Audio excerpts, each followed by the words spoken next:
It's almost kind of funny that I read the Type Moon visual novels in the order I did, which on the Holy Night was the first ever, or first known Type Moon work to ever be written, even if the original novel is what was written and not the visual novel.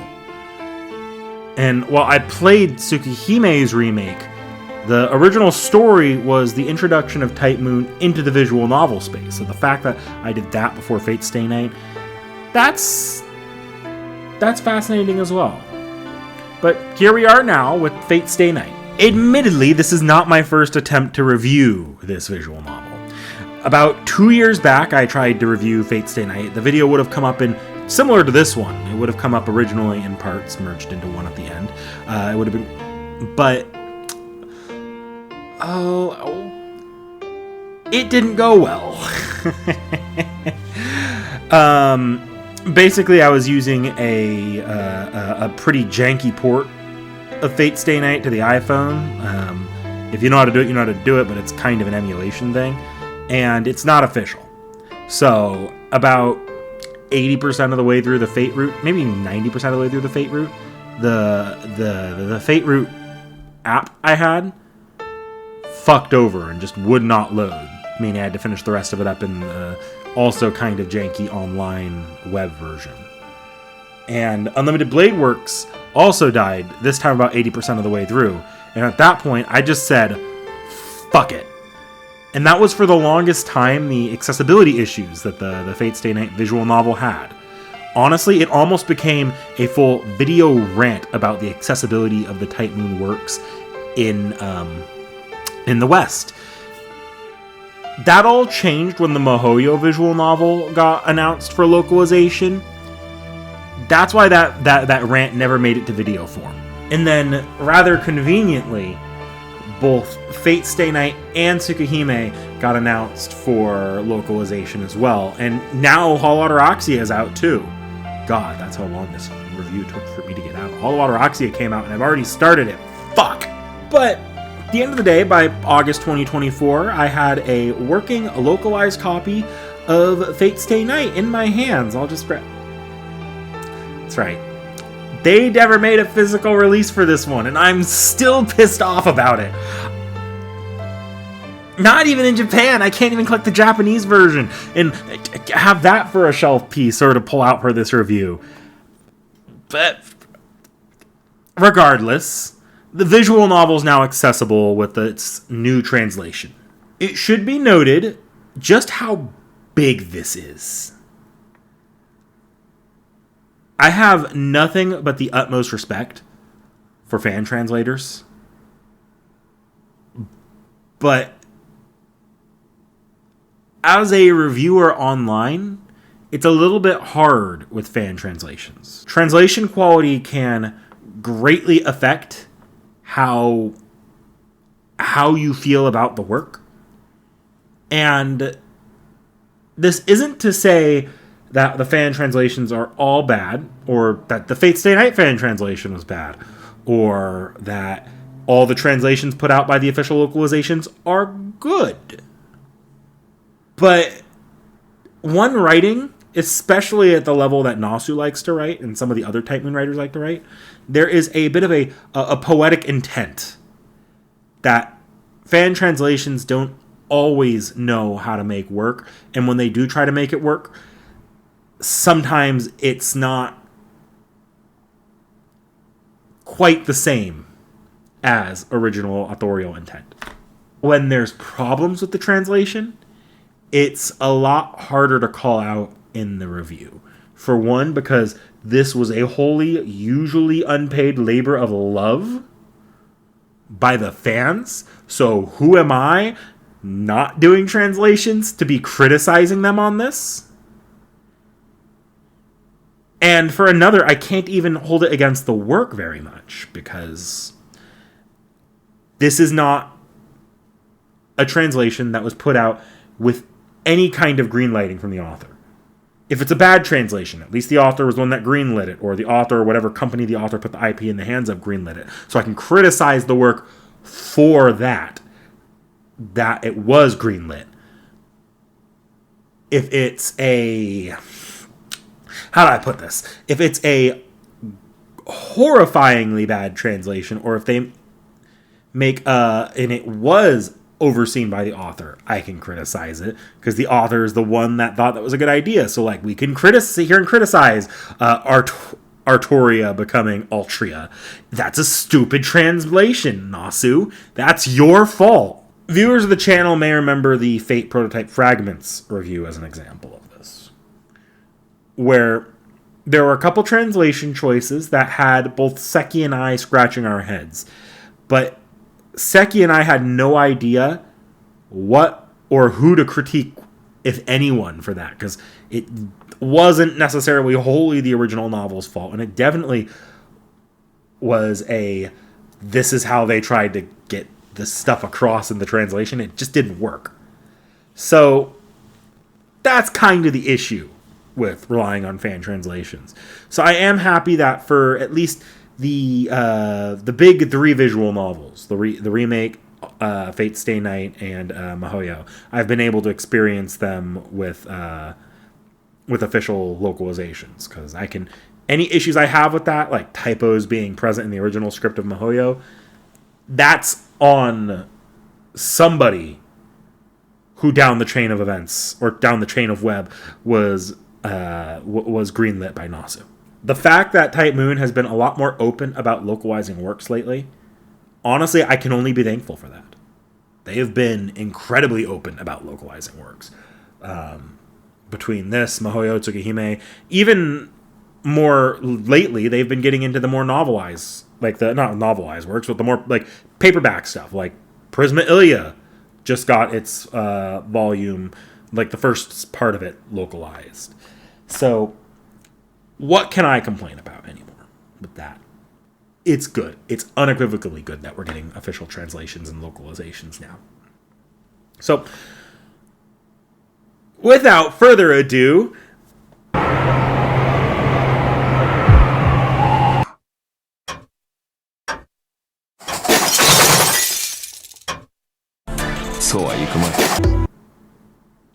Wait. Sorry, forgot to download the day 1 patch. There we go.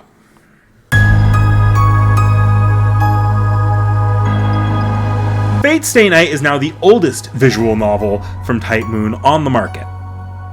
While technically the classic Tsukihime is older, it was never properly published onto, especially not modern gaming devices, but it was only ever published as a doujin, released in versions at Comiket and various other related events. Not to knock the quality at all, but it's notable that Fate has always had a wider release with more budget to go on. But as a result, there was a lot less of a need for Type Moon to remake this visual novel. And as a result, it consequently stands as the least visually impressive visual novel on a completely different engine from the modern visual novels. Because of that, anyone that's coming over from those other 2 visual novels that Type Moon has released may find themselves slightly disappointed at the lower production value. I won't sit here and try to say that it's not a mountain newer fans are going to have to climb. Honestly, I would just be lying at that point. But I will say, for what it's worth, this one is absolutely a mountain worth scaling. Bumps and all. This visual novel is a bit of a slow burn with a great soundtrack. More so than even the other 2 that I've read to this point. The early parts of both the Fate route and the Unlimited Blade Works route can be a bit of a chore to read through, especially for those who are already familiar with the Fate property and those who are fans of the anime that are doubling back to read the visual novel. Like me.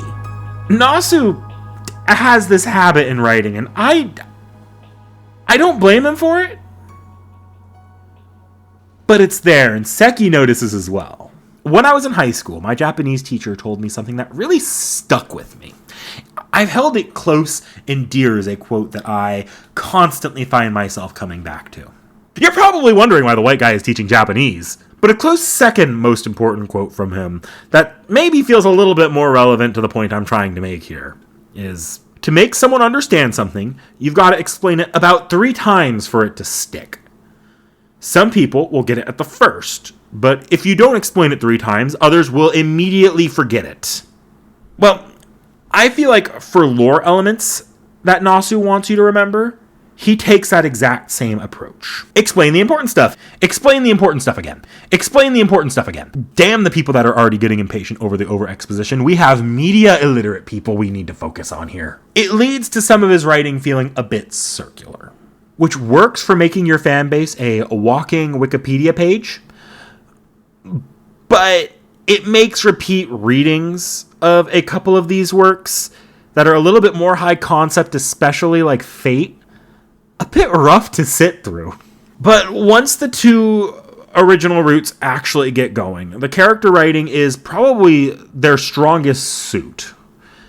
Characters often appear to have the width of a puddle, but turn out to have the depth of an ocean. Between the initial 2 roots, I will say the first root, Fate, is just a little bit stronger. It felt a lot less uneven, and while a much simpler story, was just paced better overall. Unlimited Blade Works just suffers problems of pacing and emphasis, even through its later portions, that bring it down a little bit. And unfortunately, of the roots, Unlimited Blade Works is the only one I can pretty confidently say the anime might actually be stronger than the visual novel. All that said, however good those 2 roots were, Heaven's Feel feels like its own product altogether. I was almost in disbelief at how well written this route was after spending the previous 40 hours on the previous 2 routes in the visual novel. Every scene felt thematically rich, and its characters, who I'd already learned to love over my time as a Fate fan, had managed to recapture my heart once again. I've kind of mentioned it before, but there's a bit of an elephant question in the room whenever you're talking something like Fate Stay Night with its many anime adaptations.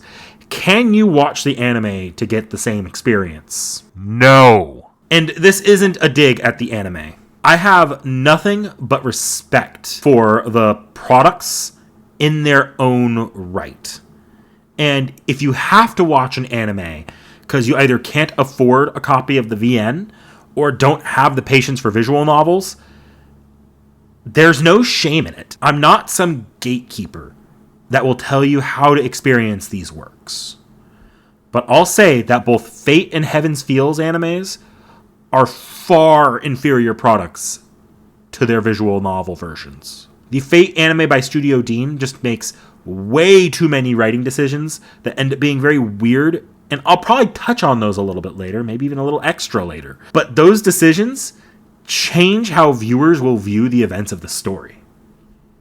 In Heaven's Feel had an admittedly impossible task of translating feelings that only work because of the way they are paced in the visual novel that wouldn't translate to screen ever. So instead it hyper-focuses on 1 or 2 elements and tells a story that, in a way, it's still good, but never reaches the same heights as the visual novel. Unlimited Blade Works is the sole route where the anime adaptation captures the original visual novel well, and even exceeds the original in some aspects. But being the middle route, it's kind of a problem of, if you're reading the visual novel at this point, you're in for an inch, you're in for a dime. If you can bring yourself to read the visual novels, it's best to just read the visual novel first.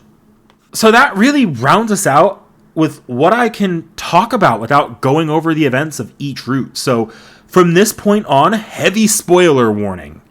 I will be spoiling the entire visual novel. So go read the visual novel, or at least watch the anime and come back. I promise this one is going to be long and worth it.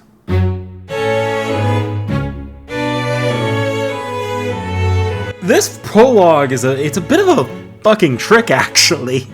I mean, it's pretty obvious these days that Shiro is the protagonist of Fate Stay Night, but if you were to go off just the prologue, like when you first start the game, and you didn't know about the anime, you didn't know about what comes later, you would be forgiven for believing Rin was going to be our character that we followed the perspective of from beginning to end. It's written in first person from her perspective.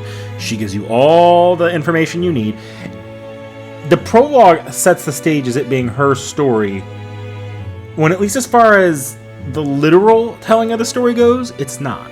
Primarily what that means is we're getting some pretty good exposition here on what it means to be a mage or to participate in the Holy Grail War, including how servants work, in a way that we're just not going to get with Shiro's naive ass. It also helps take the piss out of Rin when she eventually appears later.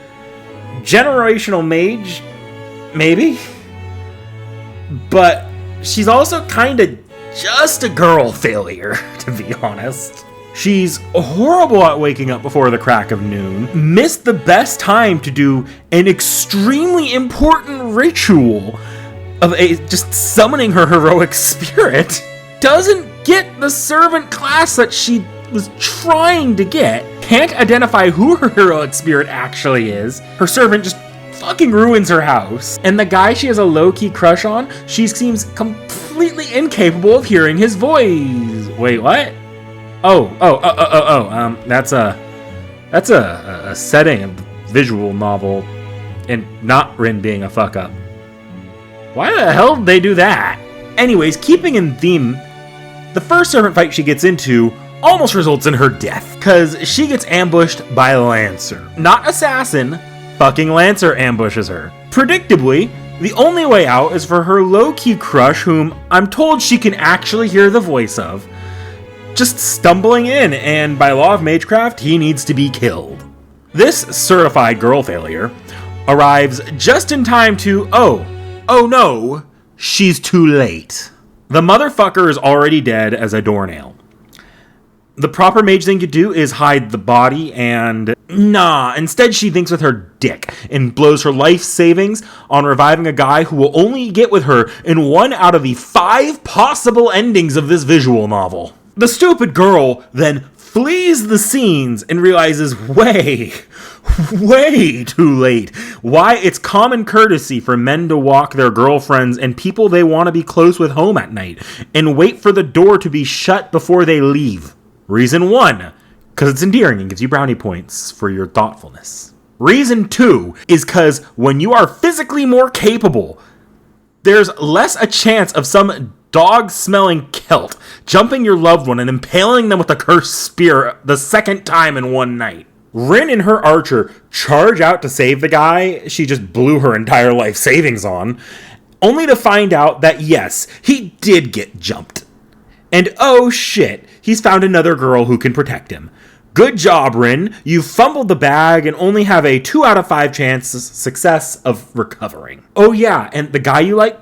Yeah, his new girl may have just killed your servant.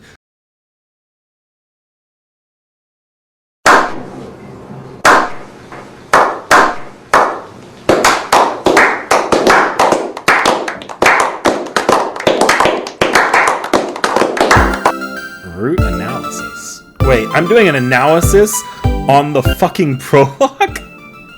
Of course. Why wouldn't I? I strongly believe the prologue exists to set up a theme of the frailty of expectations. Rin as a character is molded by the expectation placed on her by growing up as the heir to a mage family. She will insist upon trying to live up to that expectation, but will, across all 3 routes, largely fail at this, most of the time having to drop out of the Grail War halfway through to protect others. Something definitively not mage-like. Rin is expected by T.H.E to become a master, something she puts off to the very last minute, haphazardly, almost missing the chance altogether because of bad alarm clocks.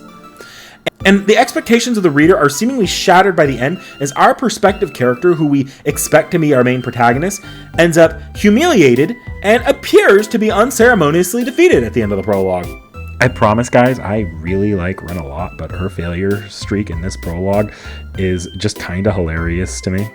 I don't think that Fate Stay Night is a work strongly built around subverting expectations in the same way that Game of Thrones tries to be, or a Rian Johnson film tries to be. But expectations placed on someone by both themselves and others becomes an important building block in working towards the overarching themes of Fate Stay Night. Now, let's get right into the classic Fate route.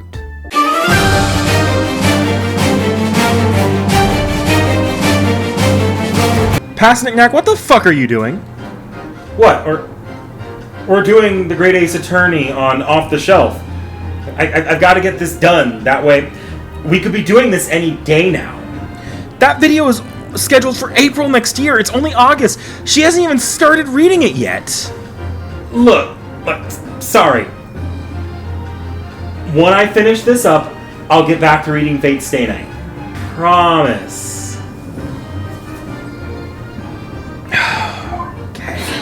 The beginning of the Fate route follows mostly the same 3 days that Rin's Prologue did. Biggest difference here is, despite what you may think of the characters, Shiro is notably not a fuck-up, unlike Rin.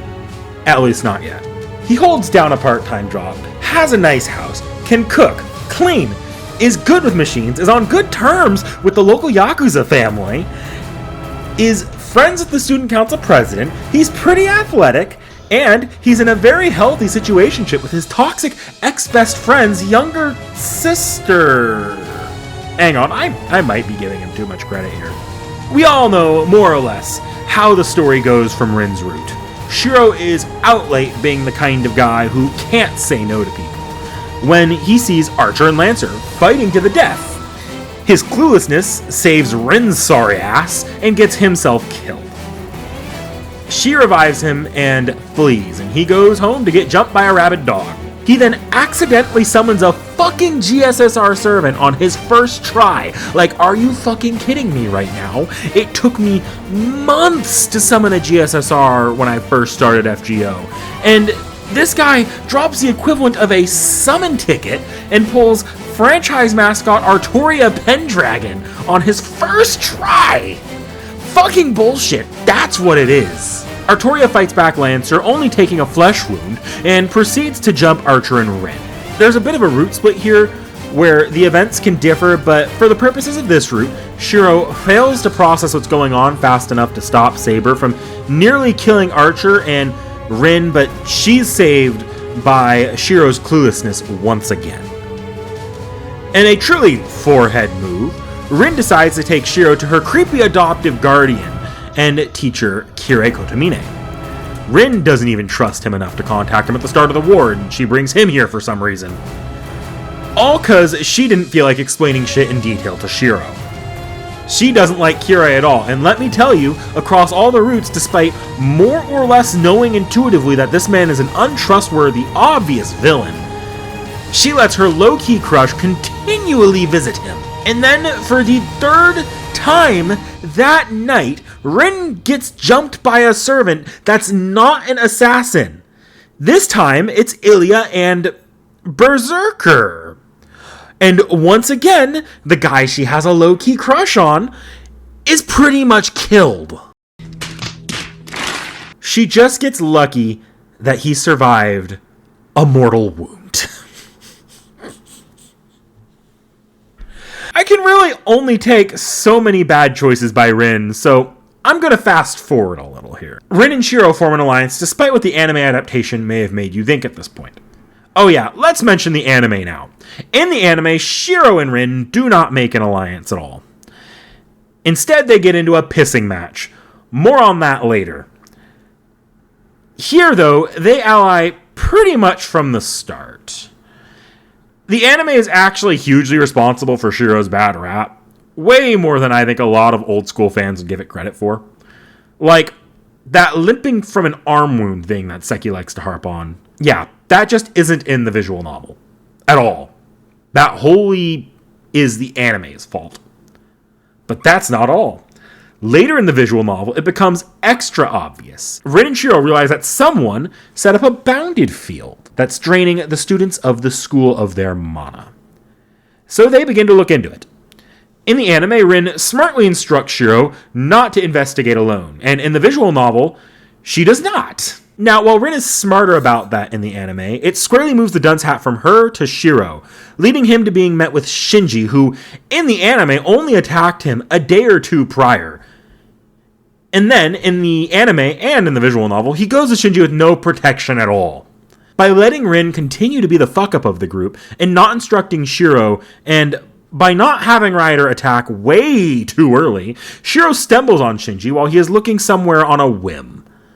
And Shinji seems significantly more sympathetic than he does in the anime, even casting doubt to Rin's intentions. Cause let's be real, we already know she's a fuck-up. So, from Shiro's perspective, it seems far more reasonable for him to hear out Shinji and not assume he's evil as shit. In fact, there was at one point in development possibly going to be a route where Shiro joined with Shinji. This never happened, but I imagined it probably would have been about at this point in the visual novel. Now, it's time to shift the dunce cap from Rin to the actual main heroine of the route, who's done surprisingly little besides be muscle that Shiro makes the occasional sexist comment towards, as you do. Saber hears from Shiro that Shinji told him, that Rider told him, that something not right is squatting at Ryudo Temple. And with this shaky news, Saber runs right out against Shiro and Rin's reasonable judgment, and Shiro has to be the responsible one to save her as she almost dies to a fucking assassin. Dear God, these women. One gets ambushed by a berserker, and the other one almost loses a one-on-one duel with an assassin. What is wrong with them? Well, what's wrong with Saber is that Shiro is a shitty master, in terms of raw magic energy provided. She can barely use her noble phantasm, and despite feeling like she can bulldoze the entire Grail War with raw power, she in fact cannot like this. And this fuck up on her part leads to her and Shiro coming to a compromise where she and Rin train Shiro. And Shiro will get a better understanding of what fights he can and cannot win. Somewhere in here, though, Shiro decides to make a totally galaxy brain move and decides to start hanging out with Ilya, who visits him in the market, promising not to murder him because they're in broad daylight. Aww, she's adorable. She totally didn't ask Berserker to violate Saber a couple days ago. Jesus Christ, what's wrong with the woman around Shiro? Okay, now is probably a good time to say I was not enjoying the Fate route. A not insignificant part of why this took so long was because it felt remarkably exposition heavy. The character interactions rarely felt like they led to anything that deep. So all I could really focus on was Rin's massive noggin, Saber's lack of characterization beyond wanting to fight, and up until now, only briefly touched upon low-key sexism that Shiro shows. These aren't even flaws that will be considered later. Future routes don't have these character traits front and center. Even this route will largely shift to more compelling character arcs, meaning a lot of time spent on this stuff early in the route feels just wasted. For anyone that may think that I might be just action-brained and bored with my critique of the early parts of this route, I present Day 7. Day 7 is really good, and it's all character interaction. Namely, it's the start of our dynamics with Rin teaching Shiro Magecraft, while Saber beats Shiro within an inch of his life to teach him the basics of human mortality. Okay, maybe she doesn't go that far, but that's the idea. Saber also starts to actually begin interacting with Shiro as a human, which is the start of an admittedly awkward romance between the two of them. Really, by now, all the character dynamics are starting to fall into place for this route. Without getting too detailed here, Rin is a mage. Saber is love interest. Ilya is fake, read real, little sister. Taiga is a bad parental figure. Archer is cryptic to a fault, and Sakura can get the fuck out. God damn it, Rin. These are the roles the characters will occupy for the rest of the story, and a lot of that is solidified in this day. Some of which are the seeds for other routes, such as Ilya's little sister act being a focus of this route but a centerpiece of Heaven's Feel. Actually, on the topic of Ilya, this day is also easily readable is the point where Ilya stops trying to kill Shiro. The topic of Kiritsugu comes up, and this serves as a point of realization for Ilya that Kiritsugu did not just give Shiro everything he should have given her. This is also the setup for why Ilya starts taking the actions she does for the rest of the route, where she starts seeing Shiro as something Kiritsugu had, and thus she deserved. And I'll be real, from day 7 onwards, the route begins a bit of an upswing. The characters during the mini training arc feel a lot more defined. Shiro goes from having an arc involving him being desperate to stop anyone else but him from fighting, to instead pivoting to a more relatable arc of learning to know one's limits and accepting help. Saber's arc gets a lot more focused as well. As time goes on, it really begins to focus on learning to live for herself and not constantly chasing a higher purpose or ideal.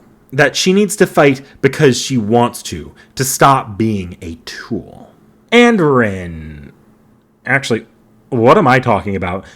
That dunce of a woman doesn't seem to have a coherent thought in her head. One moment, she's focused on herself, and then the next, Shiro. Clearly, a true moron if I've ever seen one. Okay, jokes aside, Rin does actually have very little character development from this point onwards. It'll come back, and her character will greatly grow in the other 2 routes. But within the Fate route, she becomes mostly a tool for exposition, and to move the story along, showing brief snippets of her character arcs from the other routes. Ultimately, Shiro and Saber end up fighting Shinji, and the entire sequence ends up being a surprisingly well-designed culmination of the lessons the game has been trying to teach Shiro at this point. It's not difficult, mind you, but feasibly, if you are paying attention, these choices are not just a matter of experimentation, trial, and error. They are huge character moments for Shiro's growth. But the dude may have been around idiot Tosaka for too long.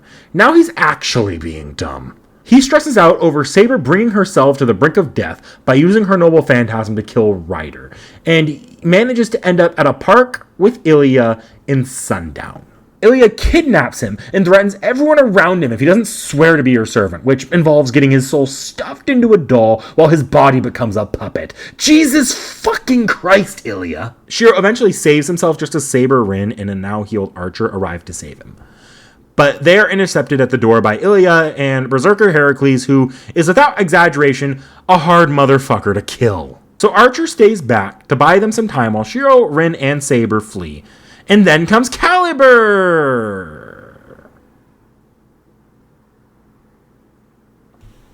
No. Don't make me do this. I'm not gonna do it. You can't make me.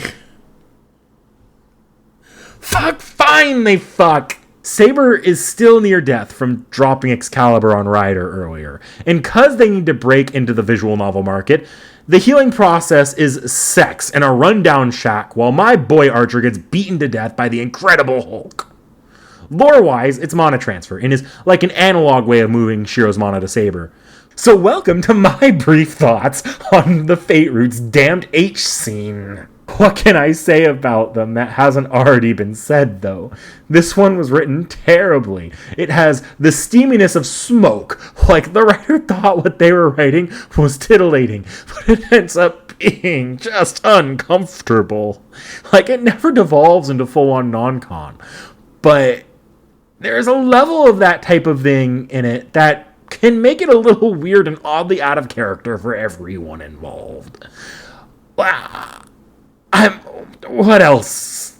I guess the CGs are really good. Like, I can respect the art, just not the writing. I think if there's any quality to take away from these scenes, it's that the morning awkwardness and the awkwardness that will follow to the next day makes a shit ton more sense in the H version of the VN.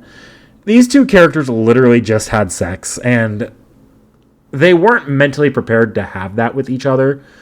Your ass would be pretty awkward, too. Hey, Knick-Knack and Poster. I realized I forgot to talk about the second H scene. That's much later in the VN, but I also have an awkward spot here I can put it in. It's fine. It's just the softer version of the bridge fallout scene where they're expressing how much they really can't agree with each other, but they still try to find comfort in each other's presence while they still have the chance.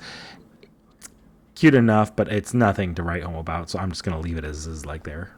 Okay, now that's enough.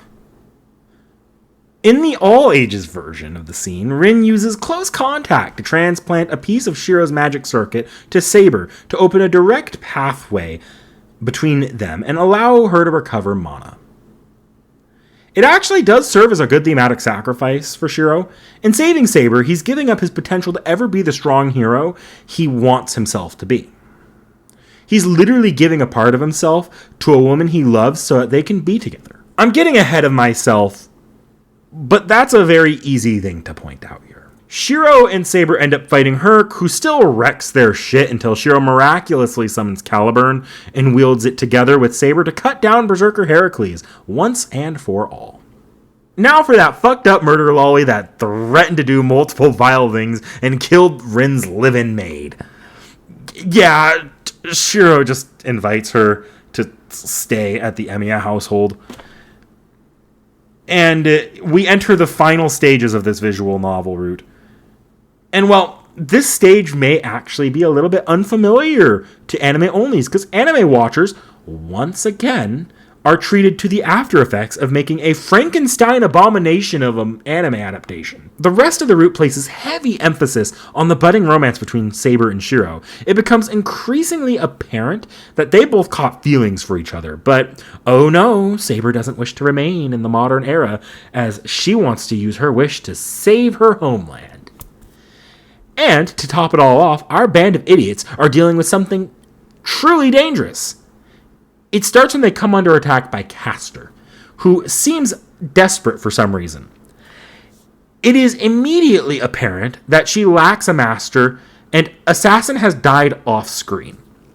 She claims to have killed them, but it is fairly evident she is lying and trying to rebuild power to deal with whatever it was. After a very brief scuffle with her at the Emiya residence, she is sneak attacked by the Golden Servant, who Saber recognizes as Gilgamesh, humanity's oldest hero and the archer servant of the previous Grail War. This is not how the anime version went. The anime version did something a bit weird. It chose to combine elements of all three routes for this part. It takes its own spin on the Sakura and Rin stuff from Heaven's Feel, the Rin and Shiro vs. Castor and her master parts of UBW, the final fight between Assassin and Saber from UBW, and the death of Castor from Fate. It is a mess. I will credit the anime version that it solves a couple issues, like not killing Assassin off screen and giving Castor an actual presence in this route, but the entire thing ends up feeling like a bit of an anime ass pull.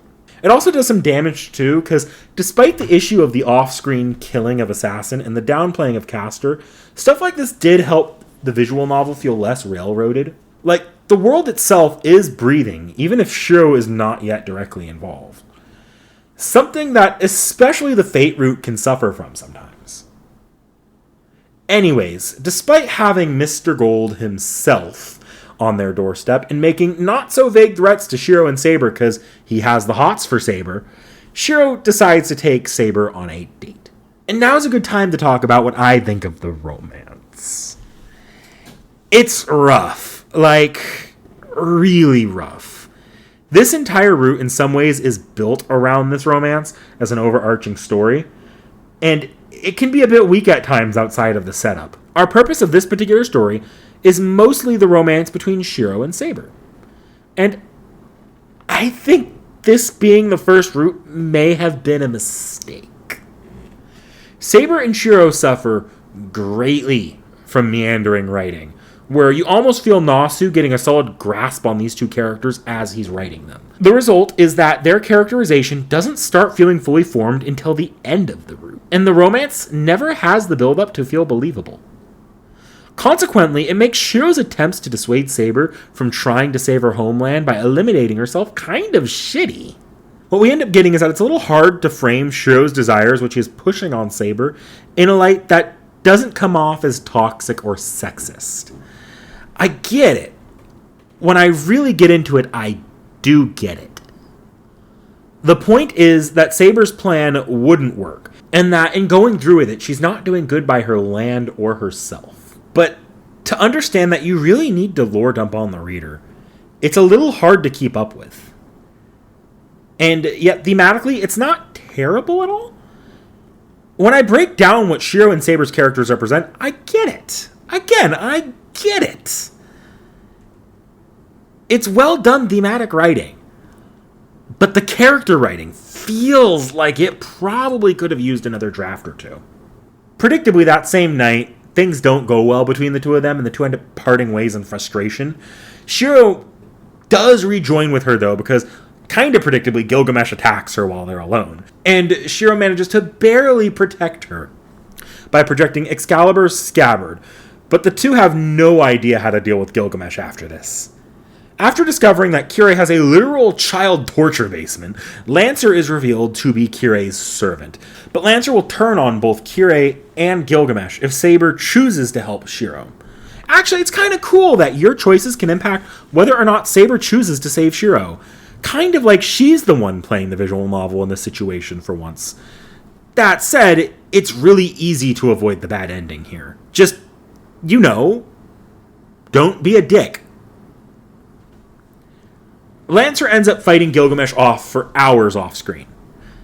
But by the time Shiro and Saber return home, Kirei has incapacitated Rin. Damn it, Rin! I knew you sucked at this, but you now have been ambushed by the guy you literally already knew was evil as shit. It didn't bother making a harder push against trusting him. Good going!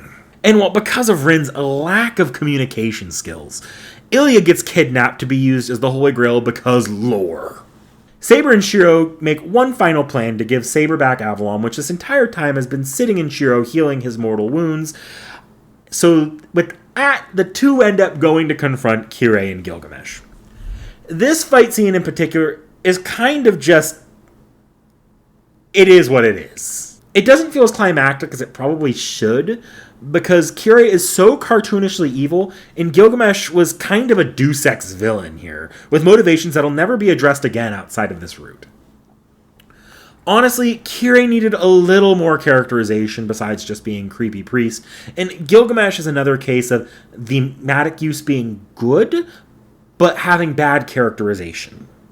His whole role is to be a foil to Shiro for this route, and I get that. But story-wise, he comes out of nowhere and trivializes every bit of the conflict the characters have been through so far. In the end, Shiro and Saber are forced to say a tearful farewell. Saber has recognized the fault in her wish and is going to return to her time to rest in peace. But before she goes, she admits her feelings to Shiro. Can I be real here? The Fate route was kind of aggressively mid. Thematically, it found its footing for sure, and we will get into that. There's something beautiful there. But the story itself feels undercooked and over-explained. The Shiro-Saber romance never feels believable and in line with their interactions. Most of its characters get sort of forgotten or written out early, and I feel like the route rarely takes any unpredictable steps. This route at times was just a bit hard to finish. And I kind of feel bad because I know for many, this route is Fate Stay Night. For me, it's just a glorified extended tutorial and a prologue.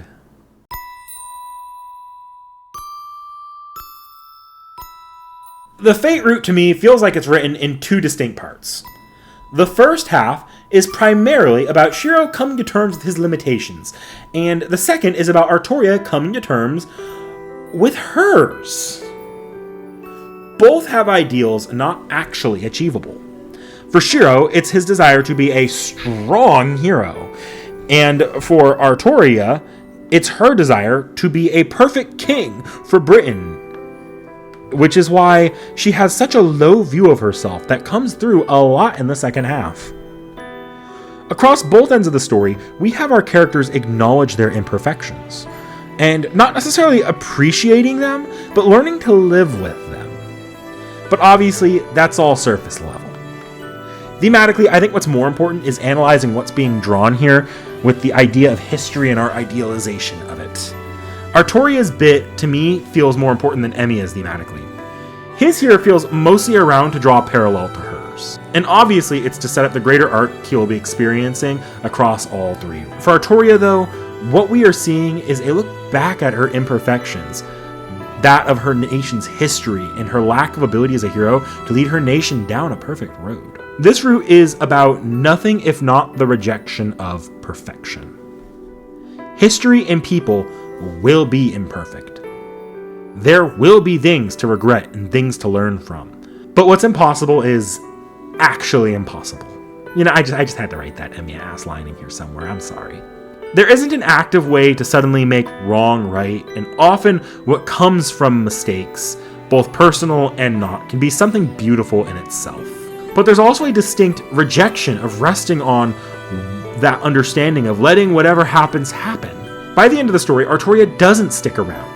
Gilgamesh, the villain, wants the same thing Shiro does, to keep Artoria in the present day. She still rejects that. Granted, Shiro stops heavily pushing it once it becomes clear what the Grail is, but my reading of Gilgamesh's thematic role in the story is that of acting as a representation of the despotism of pride. The confidence that nothing wrong that happened matters. Gilgamesh is lauded as a great hero, and yet he reflects none of that, being solely focused on looking forward at his next prize. He is an opposing force to Saber, whilst being a foil to Shiro, who starts the story already not letting himself live in the past. Now, we will probably have that perspective deconstructed later in another route, but there is the negative reflection of Shiro's inability to preserve the moment and what he's already built for himself. Artoria represents clinging to that past. Shiro is one who is dissatisfied with the present, and Gilgamesh sees only a false future. Now, I may be reading a lot of this wrong here, so I'm going to move on to something else. This story is also primarily a romance. Now, that may seem like a no-duh statement to you, but you'll find I won't say the same about Unlimited Blade Works later. After my Tsukihime review and analysis almost focused wholly on this part, I promise this isn't nearly as focused on that same idea as that review was, or that visual novel was. In fact, I don't know that this story has much to say on the themes of romance, so much as Shiro and Artoria just complete each other. As opposed to the more sweeping themes of Tsukihime's romances. Avalon is a representation of Artoria's, or you can make an argument, society's ideals. The drive to create a utopia that can never actually exist. Our fantasies in some ways. Excalibur is the realistic power that comes from ideals, the movements, or unions it creates, but practical power has nothing on the original ideals. So long as the original ideas are intact, the people in a movement can continue to recover even after painful losses. Fate here hones in on the loss of Avalon, as the point where Artoria lost sight of her ideals in favor of a practical, cold outlook on creating her perfect utopia. This is her growing up. The same phenomena that Kiritsugu explains to Shiro in many of the flashbacks. It became harder for him to be a hero once he grew up. This isn't Fate Zero's analysis, but it's no coincidence that Kiritsugu also had Avalon and gave it up by the end of his story. Shiro is the current one holding on to those ideals that both Saber and his adoptive father lost or gave up, and one day it may well fade from his grasp as well. So when you break down the romance of Shiro and Saber, and the arc they experience in this route, it's rather contingent on that scabbard. It's about Artoria rediscovering her ideals and finding them in Shiro. It's about a broken and battered humanity breaking away from the colder cynicism and finding its hope again. In my opinion, that idea is what forms the core of the Fate route. This particular reading, more so than my previous one on Society, and its flaws, feels a lot more intentional and purposeful. As a last note of analysis, I think it forms a bit of a core bridge between Fate Stay Night and Fate Zero. While often the two works are viewed as only really similar in terms of Heaven's feel, I feel like this route links thematically the best with Fate Zero, even if this isn't the one that focuses so much on an individual member of the Emiya family. I'm not going to break down Fate Zero here, and this may be even the last time I mention it in this video, because I feel bad that the Fate Zero fanboy in me has decided to hone in on it, knowing the often toxic discourse between fans of the two works. But to me, when you view what is being done by Avalon across both works, it feels like Zero is a society losing its ideals due to realizing the flaws in them, while Fate Stay Night is, as a work, it's about rediscovering them. I'd love to do a thorough breakdown of Fate Zero one day through the light novel version, but I'm pretty confident that Zero was written thematically, working backwards from the themes of specifically the Fate route, more so than the other two routes, which are often much more personal stories in terms of their thematic purpose. So, I've alluded to it multiple times now, but Studio Deen's adaptation of the Fate route is significantly more harmful to the anime-only Fate experience than I think a lot of older fans tend to give it credit for. Now, I will fully acknowledge here, it being the Fate route at all makes it fine enough at being an introduction to the story. And I can 100% see the elements of the anime that make it appealing. Let me start with those, actually. While the animation is certainly dated, and we will get to that, the actual art style and soundtrack is fucking wonderful. There's hardly a frame in this show where the effort that the artists put into it don't really shine through to the final product. And it has an appeal as an anime of its era that was already kind of being lost by the time it came out. There's a certain nostalgic softness to it, even on a first watch through. Now, all that said, I'm gonna get technical here, because I feel like this is the less important part. This anime has animation problems. And I'm not sitting here expecting Ufotable fights. I'm not even really talking about the fights. Actually, the fights are fine. They aren't spectacular, but they get the job done, and they're probably some of the stronger animated parts of this show. What I'm really talking about here is, well, the talking.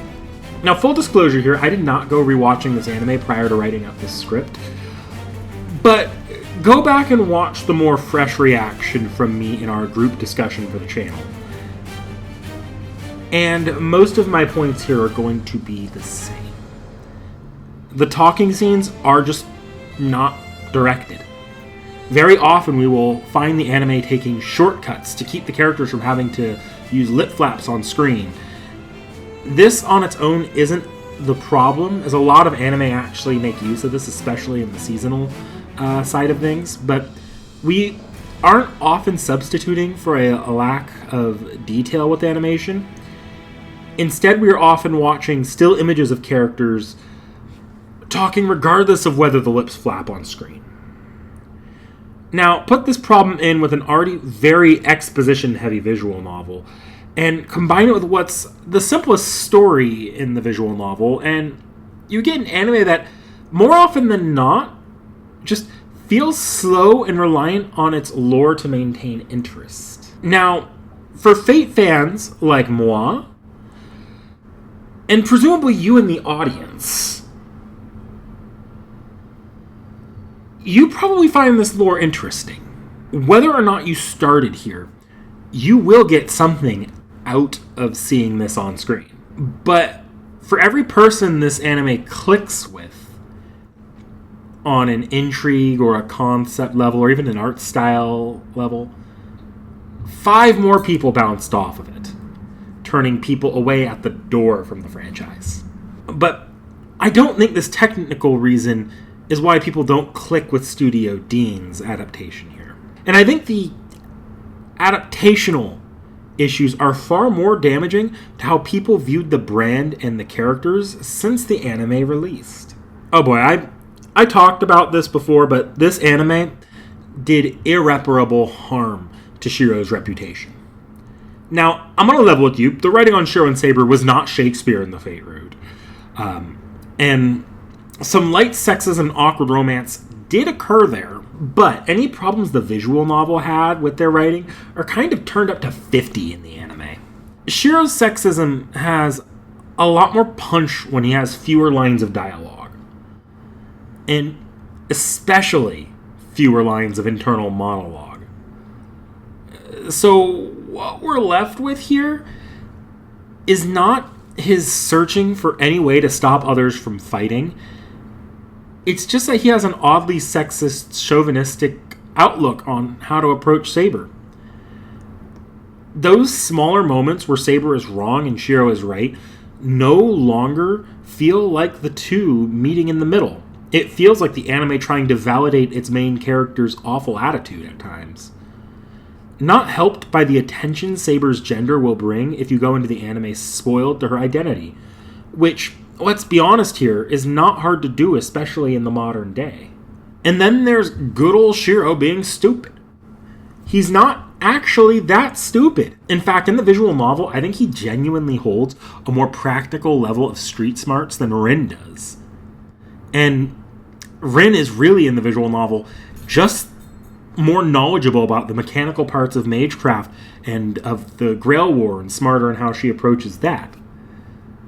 This is a part of both of their character arcs in the visual novel, but small changes like making Rin start off on a UBW sequence track and Shiro acting more independently from her at various points leads to what are often her blunders being seen as Shiro's. And those blunders are, in the first place, normally supposed to lean into her UBW arc, meaning when it does come back to her, it's never truly paid off well, because this is the Fate route, not the Unlimited Blade Works one.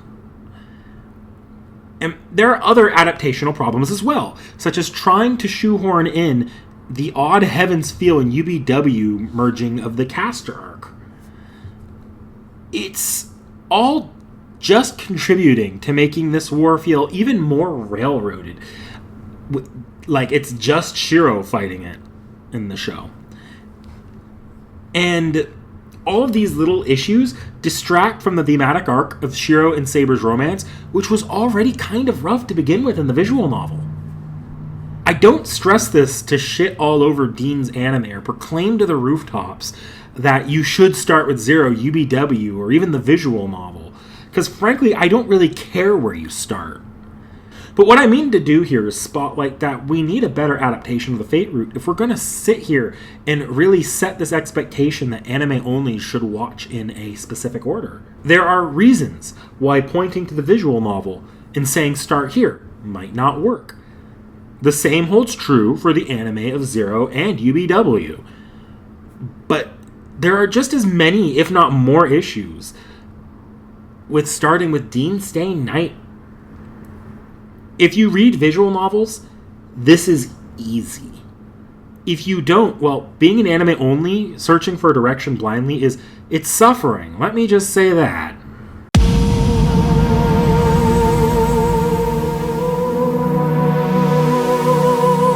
And we're on to the route that the most people have been exposed to thanks to the anime adaptation. Welcome to Unlimited Blade, or Passing Act. What the hell are you doing? What? It's metaphor. I've been looking forward to this game for a long time. It's like it's Persona with in a fantasy world. The songs have Esperanto in it. Nothing ties it's just so cool. Dude, you and I both know you aren't going to finish this game. You're stalling. I'm not? Please, just play the damn visual novel. Fine. I can't afford to hold back.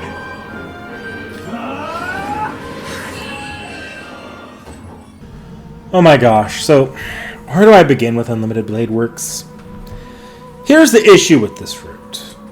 It's going to drag on to reestablish a good amount of things. This is going to go on for a good chunk of its runtime. In a way that's not properly avoided, unlike, say, the CL route from the Tsukihime remake. In the remake, The seal route kind of splits off properly after the exposition has already largely occurred. So while I had issues with how hard it was to access that route, the story had no need to go over the world details again for the sake of narrative cohesion. The same is not true here. Shiro needs to relearn pretty much everything. Just everything about the war and the way it had happened before. So, it's not like it's a common route thing here. You are just kind of stuck here. As for what that decision is, the decision proper is made when Rin gets jumped by a saber servant like a dumbass. In the Fate route, Shiro doesn't react in time to stop Saber from nearly killing Archer and taking him out of commission for the rest of the war, more or less. In Unlimited Blade Works, though, Shiro just barely gets to her in time, allowing Archer to be more present throughout this story, really changing the course of it.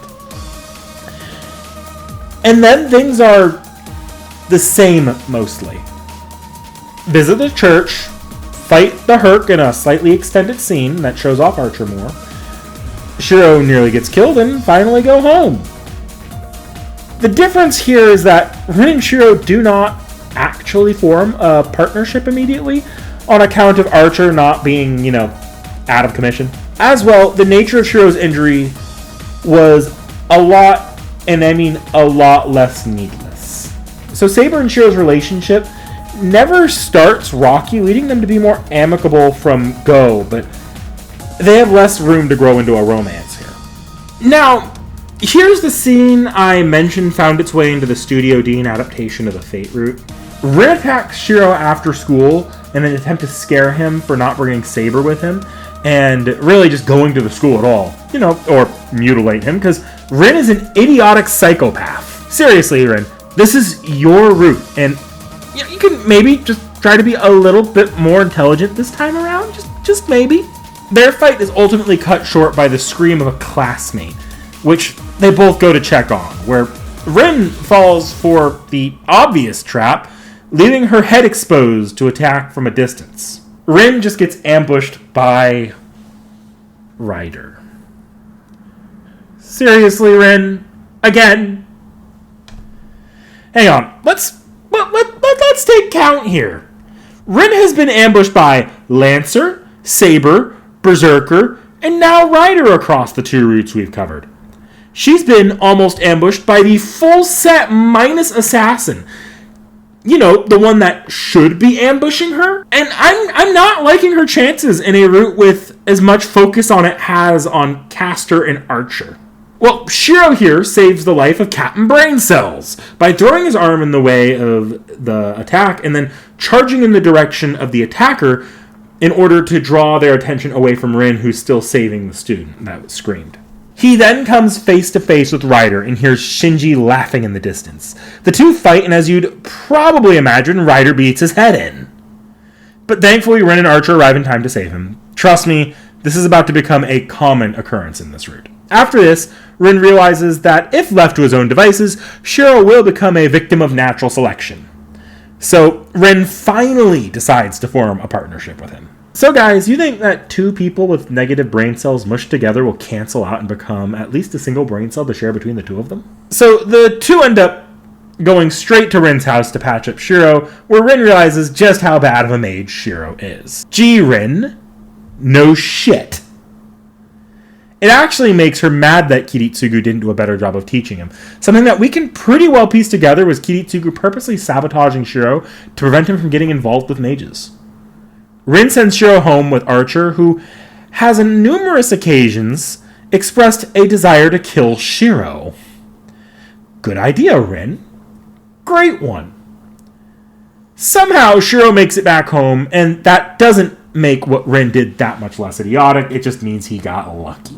Shiro then begins having dreams of someone who's very clearly not Saber from what we know of the previous route. I didn't mention it before, but in the previous route, it was established that masters and servants share dreams. But these dreams are not coming from the correct servant this time.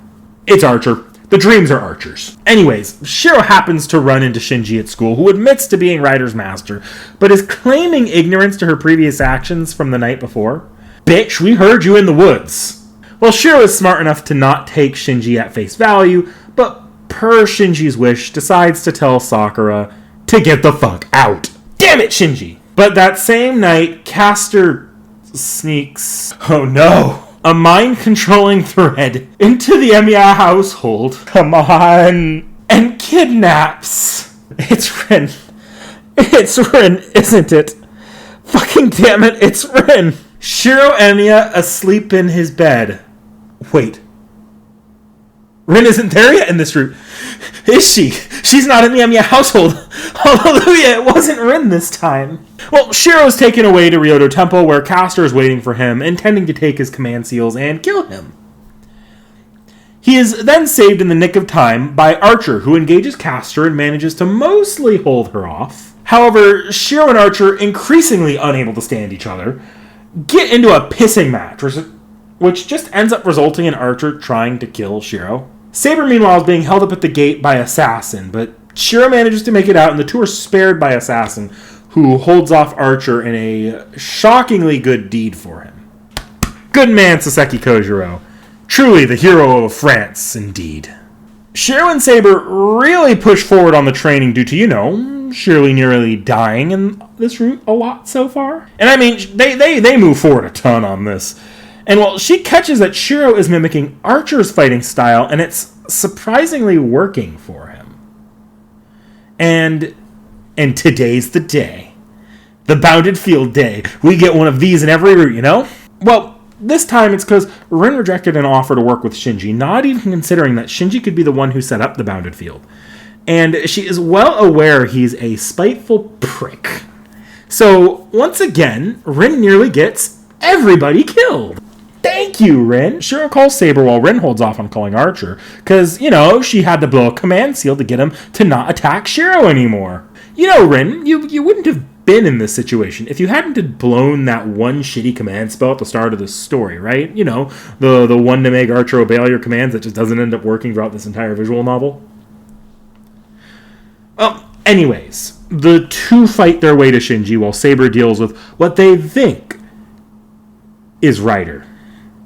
But when they arrive, it becomes readily apparent that Rider's corpse is in the middle of the floor and that the field is currently falling, confirming a theory Rin had that another master may be at the school. The one to find Rider's corpse was actually Shiro, because Rin didn't think to check the body. Idiot. Well, okay. I'll be fair to Rin this time. Despite her bluster, Rin is not used to the stench of death, and she's really not used to working that badly under pressure. Shiro, on the other hand, has walked through hell itself, so in this situation, he has a calmer mind than Rin did, to think to check the bodies for a pulse and notice the details that she had missed. I can't even pretend to be mad at her for the sake of a bit this time. That's some genuinely good storytelling here. Also good storytelling is the argument that Archer and Saber have over respecting Rider in death. Archer is very pragmatic and blunt about it, while Saber doesn't wish to show that disrespect. Another dichotomy being shown on who is familiar with senseless death, because Archer, as we will find out, is responsible for the counterforce equivalent of dropping bombs on strategic targets, whereas Saber is used to far more personally involved fights where one's enemy still deserves the respect of a human being. Interesting that the novel calls attention to familiarity with death for the two characters it did, didn't it? The next day is largely a day off after the major action set piece, mostly meant to show the characters for the rest of the visual novel. Shinji, now sans a servant, goes to Kotomine, who gives him everyone's favorite jackass to be a servant. However, it's obvious from a mile away that this is all a ploy. Shiro, on the other hand, forces the student council president to strip and determine whether or not he has command seals. This is because Issei lives in Ryoto Temple, where Caster's base currently is, and is also in the school. However, no command spells are found on Issei, and then Issei offhandedly throws out a comment that there's been a woman staying with their teacher Kuzuki, who also happens to live in Ryoto Temple. This is actually home to a particularly mean bad end. where you can actually trigger a trap implanted into Issei. I'm not going to go too far into it here, but it's a bit dickish and feels a bit poorly designed in terms of gameplay and story. If you're not just letting yourself hit that ends, and it doesn't feel like there's a lot of warning to the player on this one. Actually, the same day is home to what I would like to consider the one difference in the visual novel to the anime for Unlimited Blade Works that I wish was kept in somehow. Taiga tells Saber about Shiro's childhood dream to be a hero, including the fact that he used to go to the playground and protect the kids being bullied, and that when he was younger he wanted to save everyone. But Shiro openly admits to Saber and the readers that he stopped going that direction with his life because he grew up and realized how unrealistic it was. That's right. Suicidal Shiro fucking Emiya actually does have common sense. So, what's happening here? Well, it's two things. One, the Holy Grail War was, as Kirei implied, an opportunity for Shiro to live out his dream of being a hero. As twisted as it is, it reawakened the idealistic kid in Shiro that may have been dormant. And the second and most important is that Shiro met Archer, who managed to reopen old wounds and trauma with his words. Yeah, that's right. I posit that Shiro is only as bad as he is in this route because Archer led Shiro to a self-fulfilling prophecy by opening the same wounds that otherwise would only reopen in moments of weakness. Like master, like servant. Idiots together forever. The next night, they decide to investigate Kuzuki, where Rin proceeds to leave Archer at home to protect Shiro, even though he's under a command spell. I won't be mean to her here this time, actually. She did this because he's been weird about Shiro and Castor since their incident, but let's put a pin in that, why don't we? They plan to just snipe him with a Gondor. Of course, this goes poorly. For one, because he's not actually a mage. But for another, because Castor is right there with him. They decide to have Saber engage Kuzuki himself, where she gets bodied out of a surprise at his fighting ability. Long story short, Kuzuki is a trained assassin named Soichiro Kazuki. We are going to ignore the retroactive Mihoyo-shaped elephant in the room for today. Shiro manages to get them out of this pickle by projecting Archer's swords, though the process of doing this seems to have taxed his magical energy to shit. There's a huge moment for Gilgamesh and really challenges the often two-dimensional perspective that people have on this character in Fate Stay Night. Certainly, it gives him more depth than the Fate route. We will find out in this route that Gilgamesh has a disdain for the modern world and its lack of purpose for its inhabitants. This will motivate much of his actions for this route. But here we will get a solid case that it's not those not working that are disgusting him. He's not just some tyrant that wants everyone to work till they drop, despising any forms of leisure. We know from later portrayals that he actually likes kids, and we know he himself is a great appreciator of leisure. No, what he hates is that the world is able to create so much leisure time that mankind finds time and interest in their worst vices. Case in point, mages pointlessly seeking eternal life because they have nothing better to do.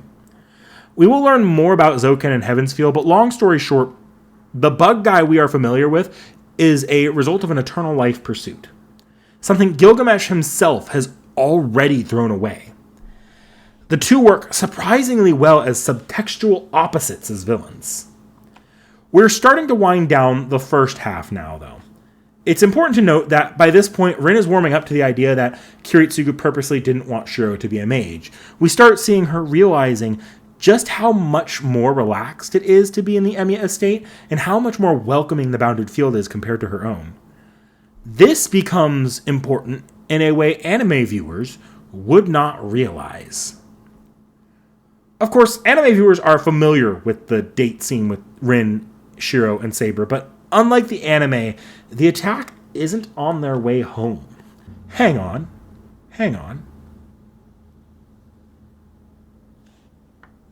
I'm going to count the anime, you know. In the anime, Rin gets ambushed by Castor on the way home. Good job, Rin, you have one more to go. Better hope Archer doesn't betray you. Spoiler alert, that's exactly what's going to happen. Visual novel Rin at least has some deniability. Maybe. They actually make it home where they realize the bounded field was broken. Yep, there's thematic importance here. Rin just got done saying how much more inviting that bounded field was, and it was destroyed. Toy with the idea that Rin's arc is her learning to step away from expectations as a mage and really sit on the symbolic importance of that. Taiga is taken hostage, and Castor proceeds to bargain with her life in exchange for Saber.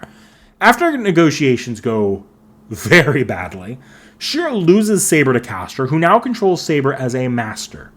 Rin and Shiro are able to escape, though Shiro is injured and left at the Tostaka estate, no longer a master in the war. He resolves himself and ultimately pursues Rin and Archer, who have left him behind in order to go beat Castor. And hey, would you look at that? First chance Archer gets, he betrays Rin and joins Castor. Technically here, for anyone keeping score, he still hasn't ambushed Rin, so she still has a chance.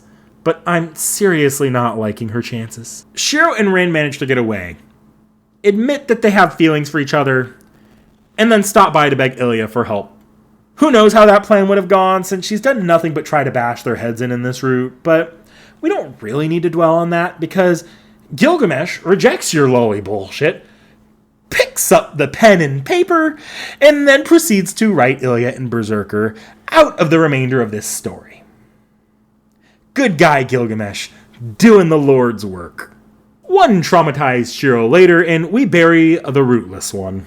The duo of dumbasses run into Lancer, who has nothing better to do than get into a pissing match with Archer. So they all agree to form an unholy alliance between Shiro, Rin, and Lancer to deal with the unholy alliance of Castor, Archer, and maybe even Saber together. Speaking of,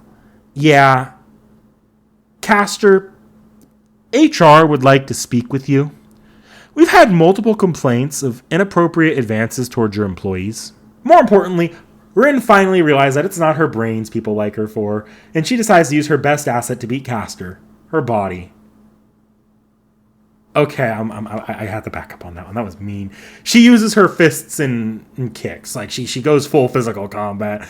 That joke, I'm going to hell for that one. But good going, Rin. 0 out of 10 mage, but 10 out of 10 in the physical department, I guess. Shiro fights Kuzuki, but it turns out they never needed to pull off a victory as Archer comes in with the last minute betrayal. He was a double agent all along. Let's fucking go! Sweet lord, Rin did it. She survived not being ambushed by everything but assassin. I had my doubts, Rin, but we can go home now and... Damn it. Rest in peace, Rin's dignity. She managed to be ambushed by every servant other than assassin. Archer tries to kill Shiro, but he is able to avoid death thanks to Saber contracting with Rin, making her able to finally fight at her full power in combat. But before Saber can strike down that traitorous bastard, he opens up a reality marble called Unlimited. Blade works! Hey, he said the thing. Shiro, however, is mysteriously able to hold as much power as Archer does in this reality marble, and is able to put up enough of a fight that he forces Archer to close it. Archer decides that they will fight later in the Ironsburn mansion, and tells Shiro to come square up with him if he wants to save Rin. Shiro and Saber continue working with Lancer because he has nothing better to do, and the trio return back to the mansion. Let's start with Rin. Rin and Shinji have a quality conversation that ends in Kotomine dead by Lancer's hands, Lancer dead by Kotomine's hands, and... Wait, hang on. Lancer ga shinda.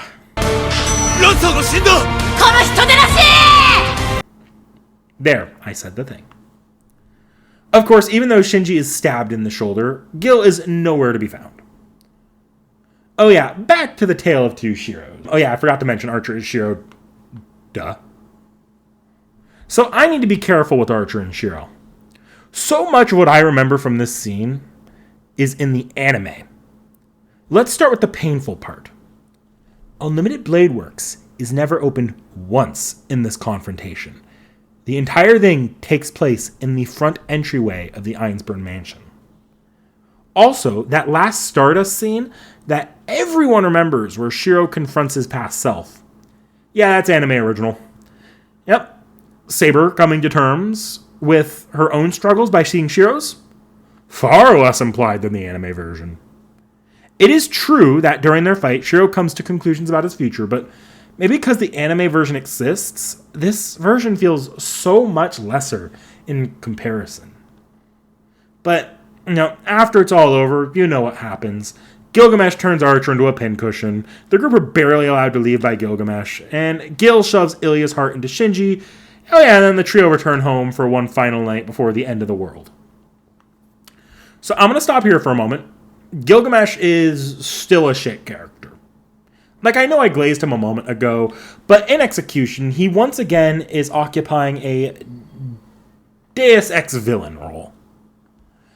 Sure, we see more of him this route, but he is so wholly disconnected from the central conflicts of this route that it doesn't feel that much better from a story perspective.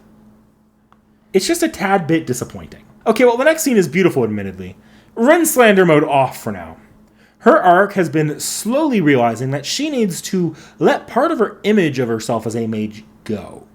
She is becoming more human by getting closer with Shiro. She finds comfort in his home that her upbringing did not have. And it's no coincidence at all that her beating Medea was done in a remarkably unmage-like way. And the culmination of that is her giving up some of what she can achieve to transplant part of her crest into Shiro to help him in his final battle. She's giving up a literal part of herself to create a better future for both herself and Shiro. Oh yeah. Fucking. Yay. Yeah, so the two pea-brain protagonists have sex in the original 18-plus version. The artwork is good, I suppose, and the scene had better lead-in than any of the Saber ones, but when the deed actually starts to happen, it's just so out of character for the two of them.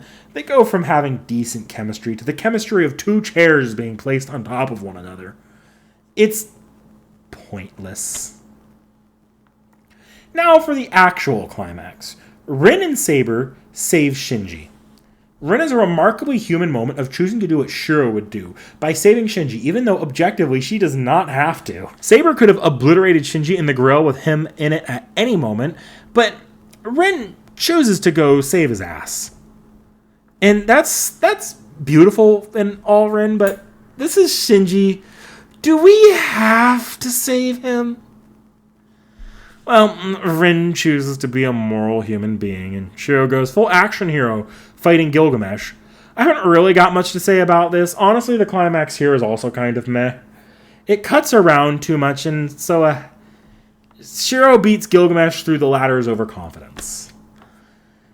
Yada yada, Archer's still alive to finish it, and Archer entrusts Shiro's future to Rin.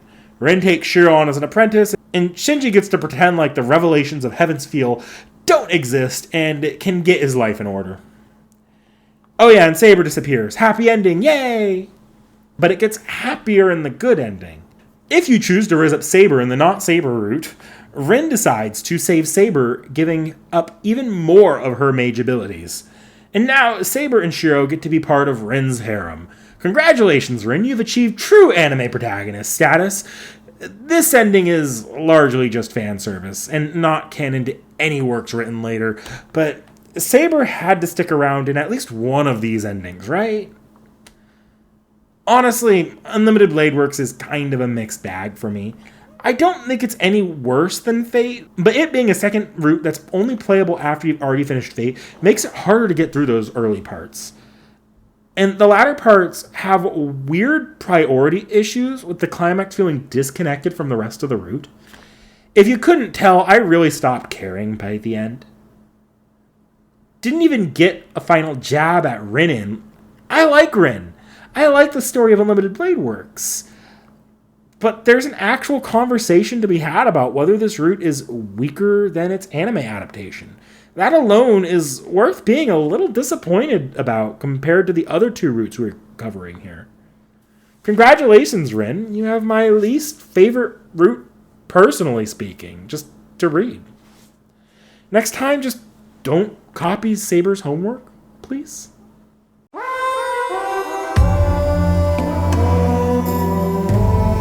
The Unlimited Blade Works route is something of a tug-of-war between the idea of being a human versus being an ideal. Both Rin and Shiro tackle this, with Rin tackling her future as the ideal of a mage, and Shiro dealing with staring down his literal future ideal self as a hero. Ideals are important as established in the Fate route. One will find great motivation and power in them. In this route, we can once again identify that the ideals for heroism that Shiro is looking for is represented by Saber. Whereas for Rin, the ideal mage is actually represented by Medea. Archer then stands out as neither the ideal nor the dreamer. He represents reality. For Shiro, it's the reality of where those ideals lead to a man enacting them, but no longer possessing them. And to Rin, he gives a grim taste of what mages are to her, betraying her on multiple occasions to accomplish his own ends. Both Rin and Shiro need to overcome reality and reconsider their ideals in order to better live them. And the key to both is each other. Shiro comes to rely on Rin as a more level-headed, selfish force in his life. A force trying to enforce his own ego, if that makes sense.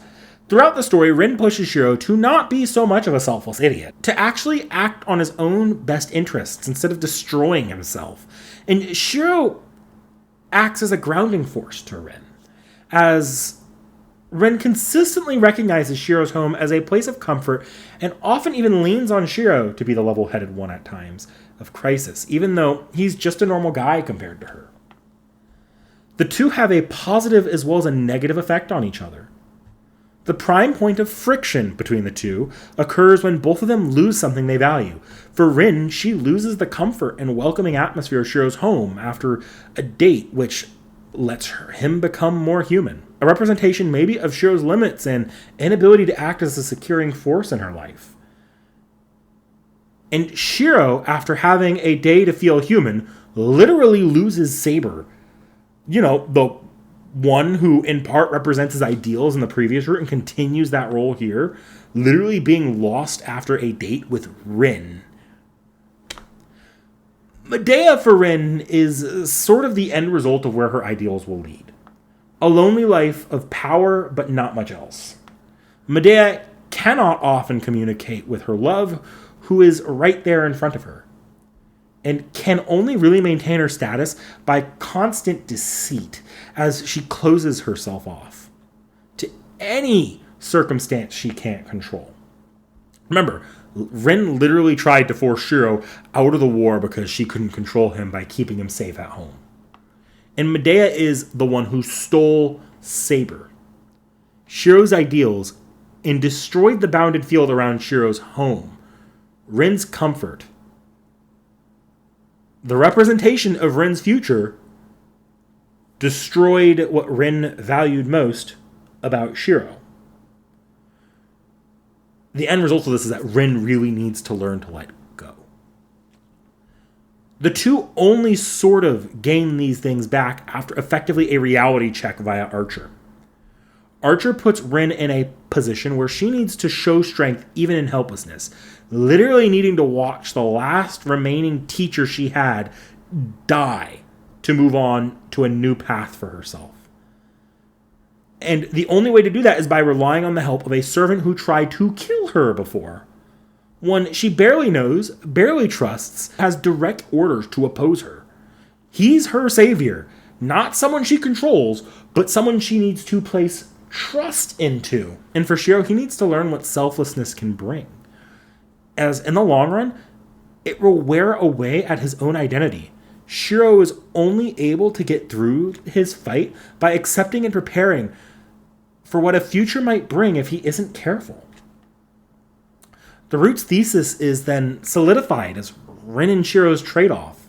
Rin now possesses the ideal that Shiro had in the form of Saber, and Shiro possesses the strength of Rin through the transplanted mage crest. Both pieces of this trait eventually fade in the true ending, but both stick with them as leaving important marks on each other's life that change the direction of it for the both of them for the better. What Unlimited Blade Works is saying in all this is that it's not so much that you shouldn't pursue your ideals and your dreams. Neither Rin nor Shiro give them up by the end. Rin will be a mage, and Shiro will be a hero. Rather, reality is about accepting that others who are different than you bring what you lack and what you need in your life.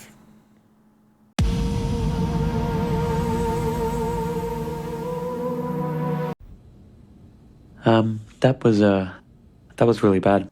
Okay. The good first.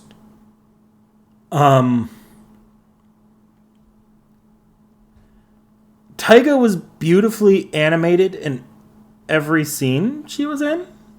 Like that Carnival Phantasm gag of her taking the budget, this feels like a film budgeted version of that because she was so fluidly animated every time. And visual novel Bladeworks didn't have Shiro and Archer's final fight take place in any parts of the reality marble. That seems to have come from here and not the Ufotable adaptation, so it did it first. That's something. And Saseki Kojiro had a pretty cool death with minimal dialogue, and that's about it.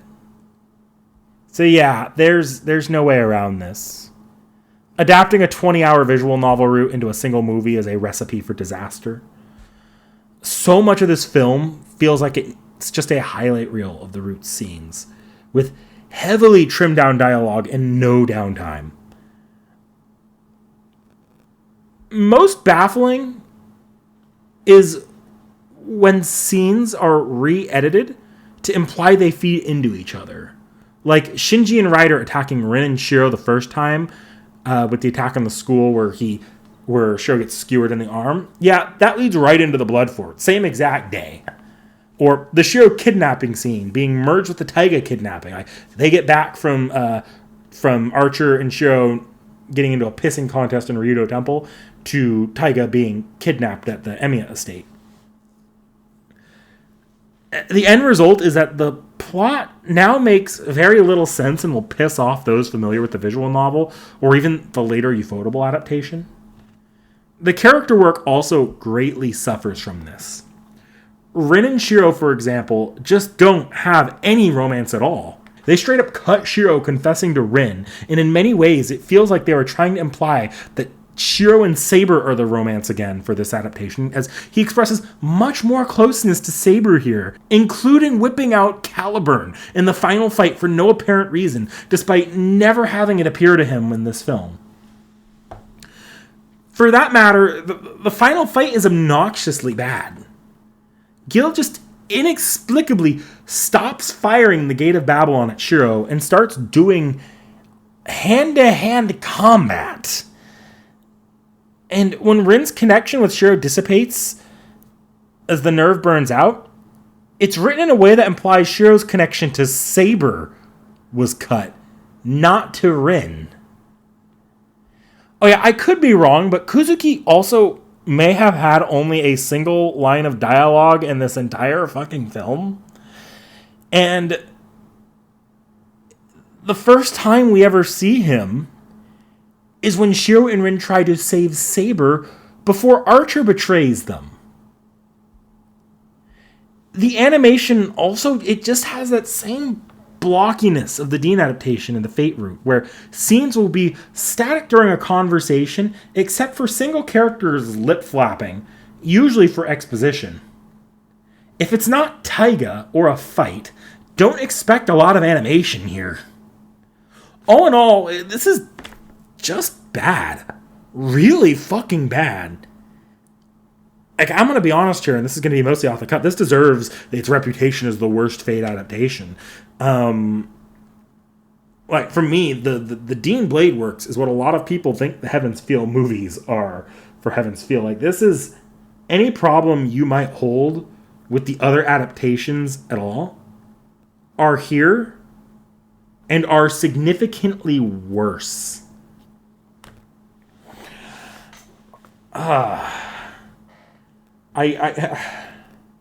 The Deen Blade Works movie just feels like overall it was just a waste of time. And I didn't even I'm not even approaching this from the perspective of the visual novel was better. Like, this is not me being fresh off the visual novel. It's been almost a solid year since I've read that. And even disregard that, I actually watched this with Lorne, and he was no more positive than I was to it. In fact, he was more negative. There were small things I could appreciate, like they actually did try to adapt the situation where Rin wasn't ready for the stench of death and just everything going wrong around her.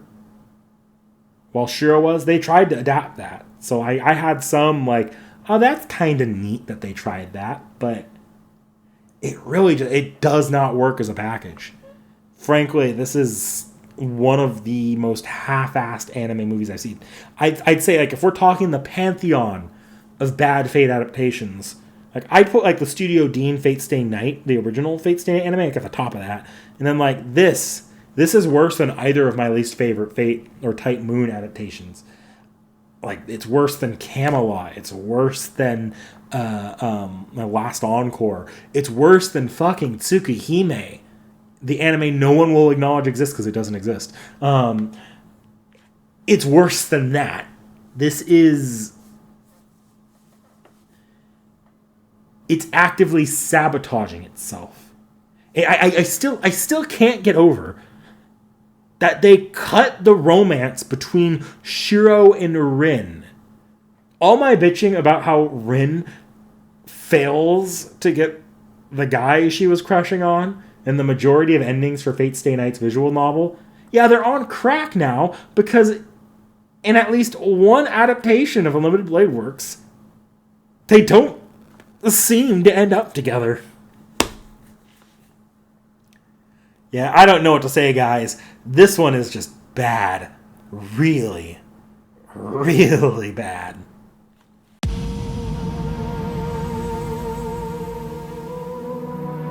So, for many, Ufotable's Unlimited Blade Works adaptation is the first exposure they ever had to the story of Fate Stay Night, which is kind of a shame in some ways, but man, did the studio do a good job easing that inevitable burden. Okay, right off the bat, this is about as good an adaptation of a root of a visual novel you could ever really hope for.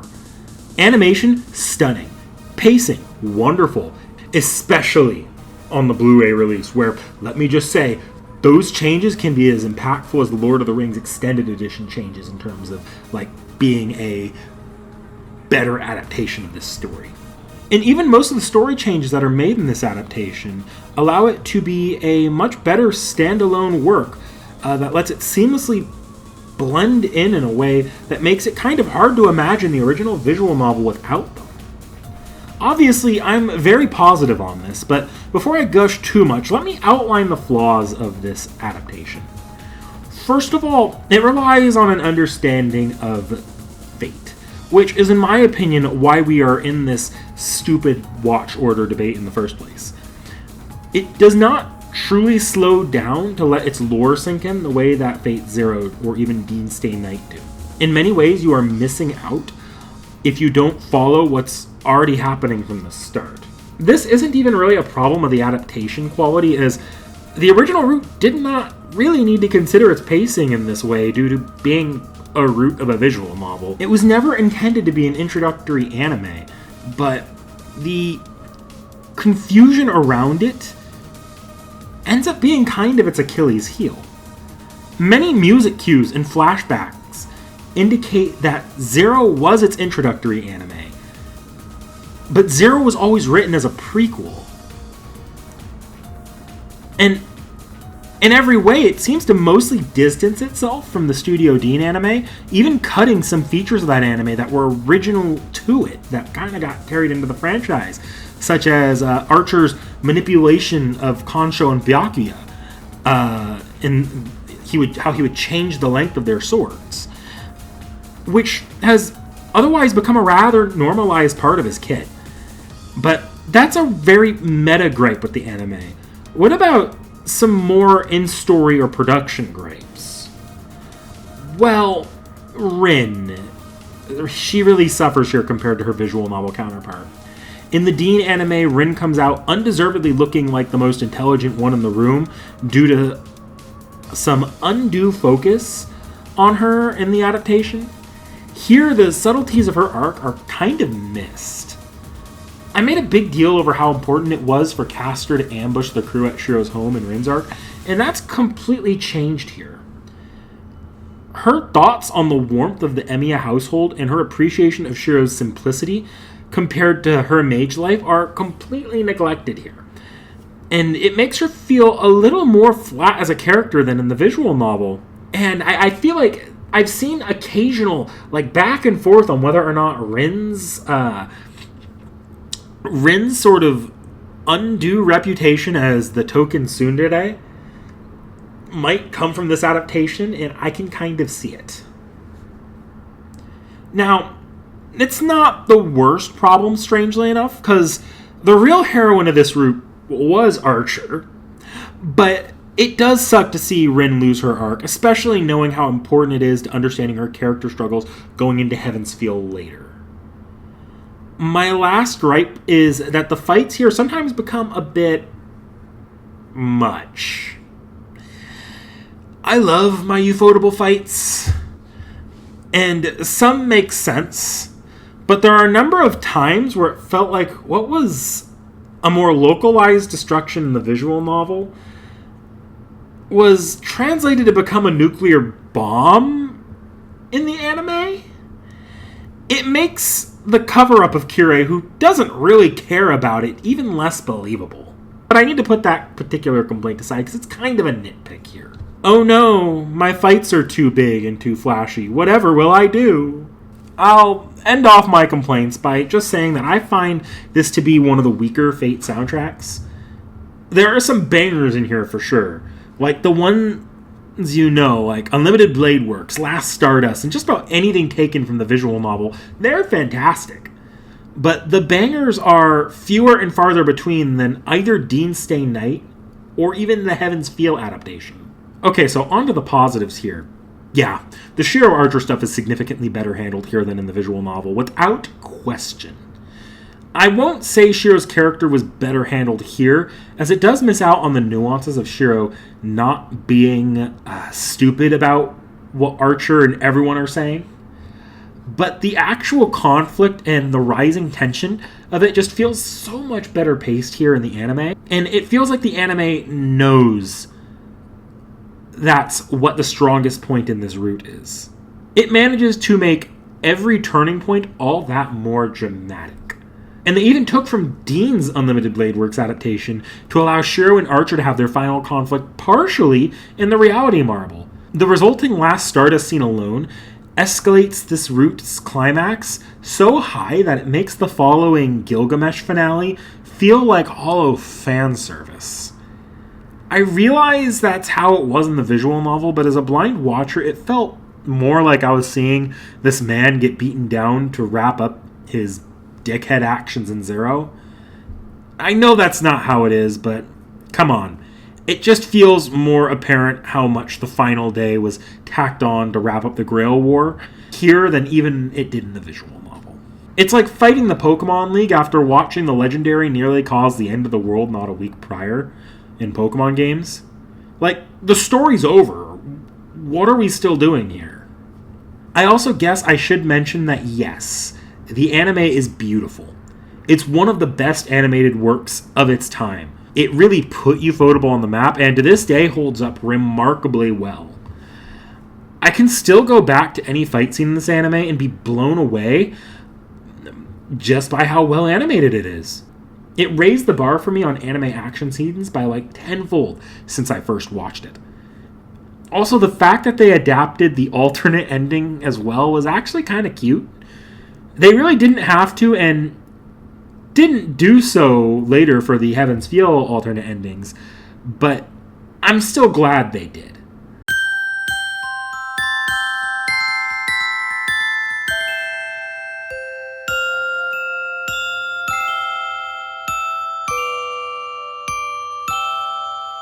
At long last, the most acclaimed route in this visual novel. God damn it. Knick-knack! Oh dear God! What the fuck, past Knick-knack? Final Fantasy 1. Seki's going to be playing it on stream soon. I just wanted to refresh myself on this game a bit so I can mock her for not knowing what she's doing. Okay, but that looks like the final dungeon to me. What? She could do it. You know damn well Seki isn't making it that far. All you need to do is make up for a lack of reading and get to the Pirate Town 15 minutes into the game. Don't underestimate her. Knick-knack, stop wasting time and finish reading the damn visual novel. Heaven's Feel is, at least by a portion of the fan base, considered the best route, and this might be for pretty good reason. Before I even get into it, this route will present the most meat on its bones for me to chew on. So much of it is just dripping with character and thematic depth, some of which is just hard to put into words. This section might be a little bit different. Expect the analysis portion of this video to be a little bit different. Really, it'll be breaking down many of the subtler elements of this route and how well written they are below the surface, and honestly expect some of that analysis to even leak into my normal recap here. I hope you weren't expecting me to say that this route had no reason to cover the common route, because unlike Unlimited Blade Works, the first few days require you to make remarkably different choices in order to reach it. The first requires more attention to your normal life, specifically to Sakura. Doing so will unlock a scene where Shiro walks her home and encounters Zoken Mato, a creepy bug man whom Rin's dunce of a dad looked at and said, "Yeah, he's not sus at all." Getting ahead of myself here, let's back up a bit.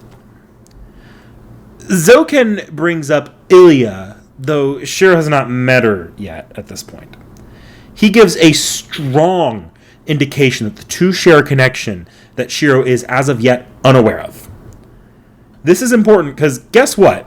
Despite being the Sakura route, this route is also kind of the Ilya route as well. And also the Kirei route, and kind of another Rin route. Frankly, this route's going to focus on all of its characters and break them down. Well, except Saber, because, fuck Saber. No, not in that way. As a final note on Creepy Bug Granddad, he's actually kind of more of a granddad here than Creepy Bug.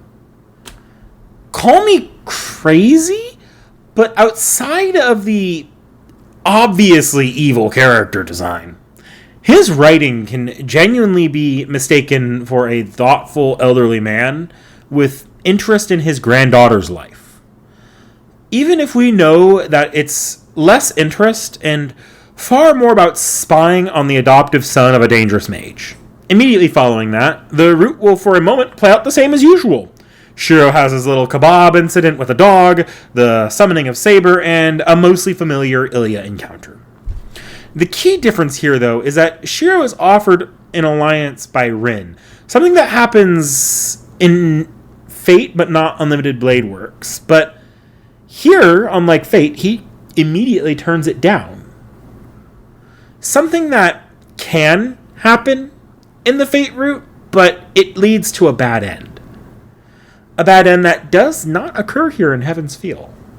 Something rather surprising to me here that adds a whole new layer to this conflict is Sakura's earlier scenes, or what's implied to be Sakura. In one of the final scenes of the day, Zoken talks to an unnamed entity, which is, spoiler alert, it's Sakura. And he offers Sakura an out. The ability to sit this war out and let it blow over for a future Mato to deal with, as Zoken feels like the quality of this war's participants will ruin the ritual. Sakura, though, she makes an active choice not to bow out this time. A choice that means that the route split is very minimally caused by Shiro. All he did was influence Sakura to be more attentive to him by showing kindness.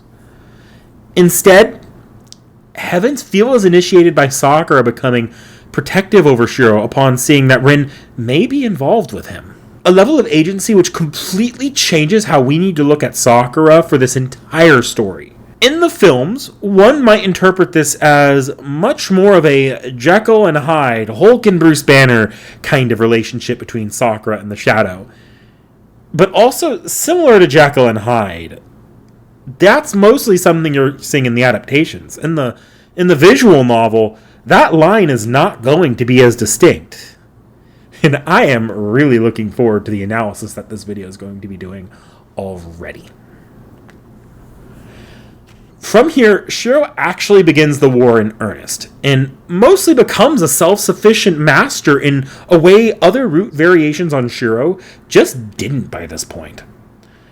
Case in point, Shiro and Saber managed to successfully hunt down Shinji. In the movie adaptation, this encounter is mostly coincidence, but in the visual novel, Shiro and Saber make the active decision to do this, and there they come across Shinji and Zogen. Early on in the route, Shiro and Saber spend a lot of time alone because Rin just isn't as involved. And honestly, this is the most fulfilling I feel like their dynamic has been so far in all three routes. Despite not much changing other than Shiro's lowered hesitancy to fight thanks to no early Archer interactions, Shiro and Saber hit far less roadblocks and quickly establishing their master-servant relationship together. I'm really looking forward to seeing how this dynamic defines the story. Spoiler alert, this feeling is a trap. Well, maybe if Rin is a little bit less present, Shiro won't catch her stupid as much. I can't say Shiro is all alone here. Shiro actually does have a light team up with Rin. Not so much for the Grail War, but because Shiro sees an injury on Sakura's arm and presumes correctly that Shinji did it as a result of losing Rider the previous night. To this point, he has no idea what to do and asks Rin for advice on how to save Sakura without him blowing his frustration back on her. Rin manages to go through 2 weeks of character development in mere seconds and lets go of trying to prove a point about mages to Shiro, instead giving him the idea to have Sakura stay with him to keep her safe. The Virgin Rin on the Fate route telling Sakura to fuck off versus the Chad Rin telling Sakura to stay with Shiro. Shiro ponders the idea in town where he runs into who else but Ilya. The two have a very familiar interaction from the Fate route, but it turns uncomfortable when Shiro brings up good old Father of the Year Kiritsugu. Afterward, Shiro and Taiga manage to convince Sakura to stay in the Emiya household to avoid situations where she needs to be walking home late at night. Things start to get a little bit weird right around here, though. On a tip from Rin, Shiro and Saber investigate Ryudo Temple. Suspiciously, Assassin is nowhere to be found, but Shiro and Saber don't notice because they don't even know he should exist yet. What they do notice is an eerie silence in the temple. After looking around, they find the corpse of Kuzuki with Castor standing over it. Castor denies having done it, but still engages Shiro and Saber just to get walloped, because this is heaven's fuel, Saber and Shiro. They don't lose to shit. I'm lying.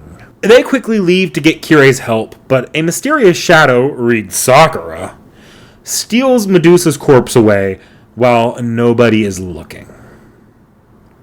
Shiro then has a dream of, wait, I thought this was the Sakura route. Why is there an erotic Rin dream? Oh, wait. Shit. No. I was hoping this wouldn't happen again until near the end. What? What do you mean this route is stuffed to the brim with H scenes? 1 sex later. Certainly an H scene. Okay, I'll give credit here. This time it doesn't feel out of character. Shiro is the sole real character here, actually.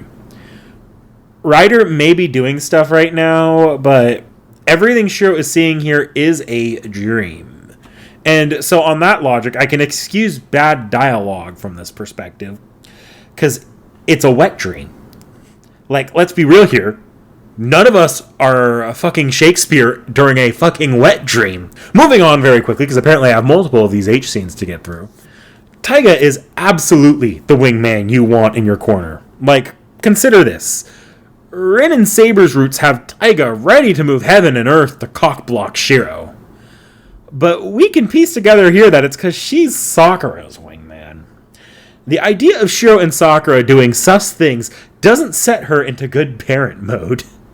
She gains cat eyes and starts encouraging it. Like, goddamn, Taiga, I think Rin's a bit dull too, but chill. Well, back to the story here. Shiro's dream leaves him sick for some reason, so he stays home, and Sakura stays behind as well to take care of him. Shiro, however, having no chill, goes out to the town again, where he once again meets with Ilya. And suddenly their entire dynamic just shifts. Like a complete 180. Suddenly, Ilya takes an almost Rin-like role in this story. This is once again a layer you won't get in the adaptations, where Ilya isn't even present in the first film, setting this entire chunk of the story out.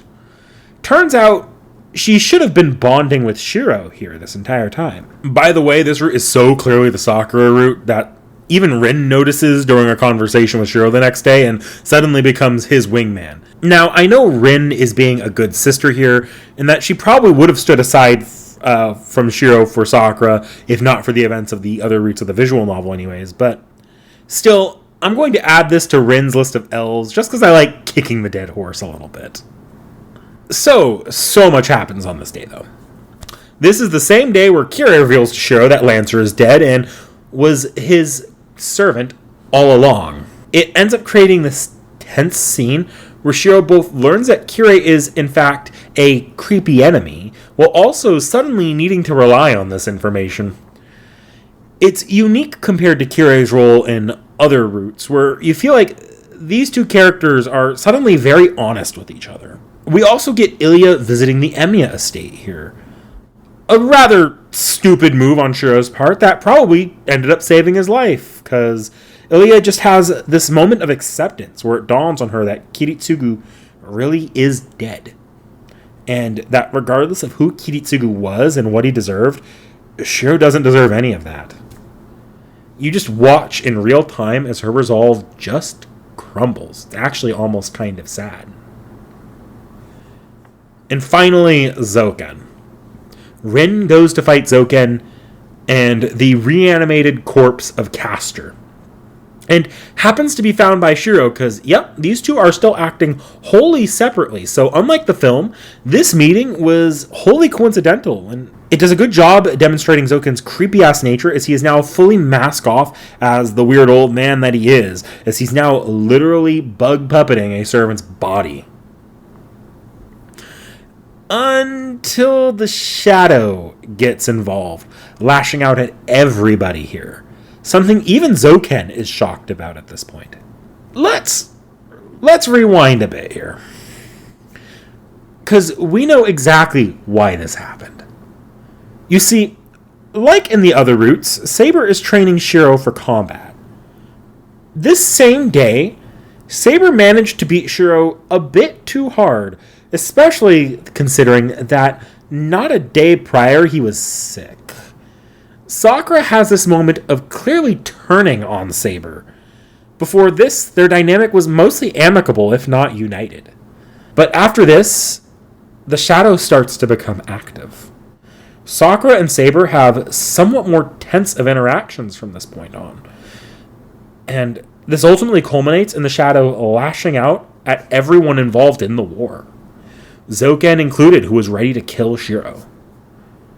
It only stops when Shiro is accidentally caught in its attack. Whether or not Sakura has enough affection for Shiro determines whether or not the Shadow has enough self-restraint to catch itself at the last minute to keep him alive.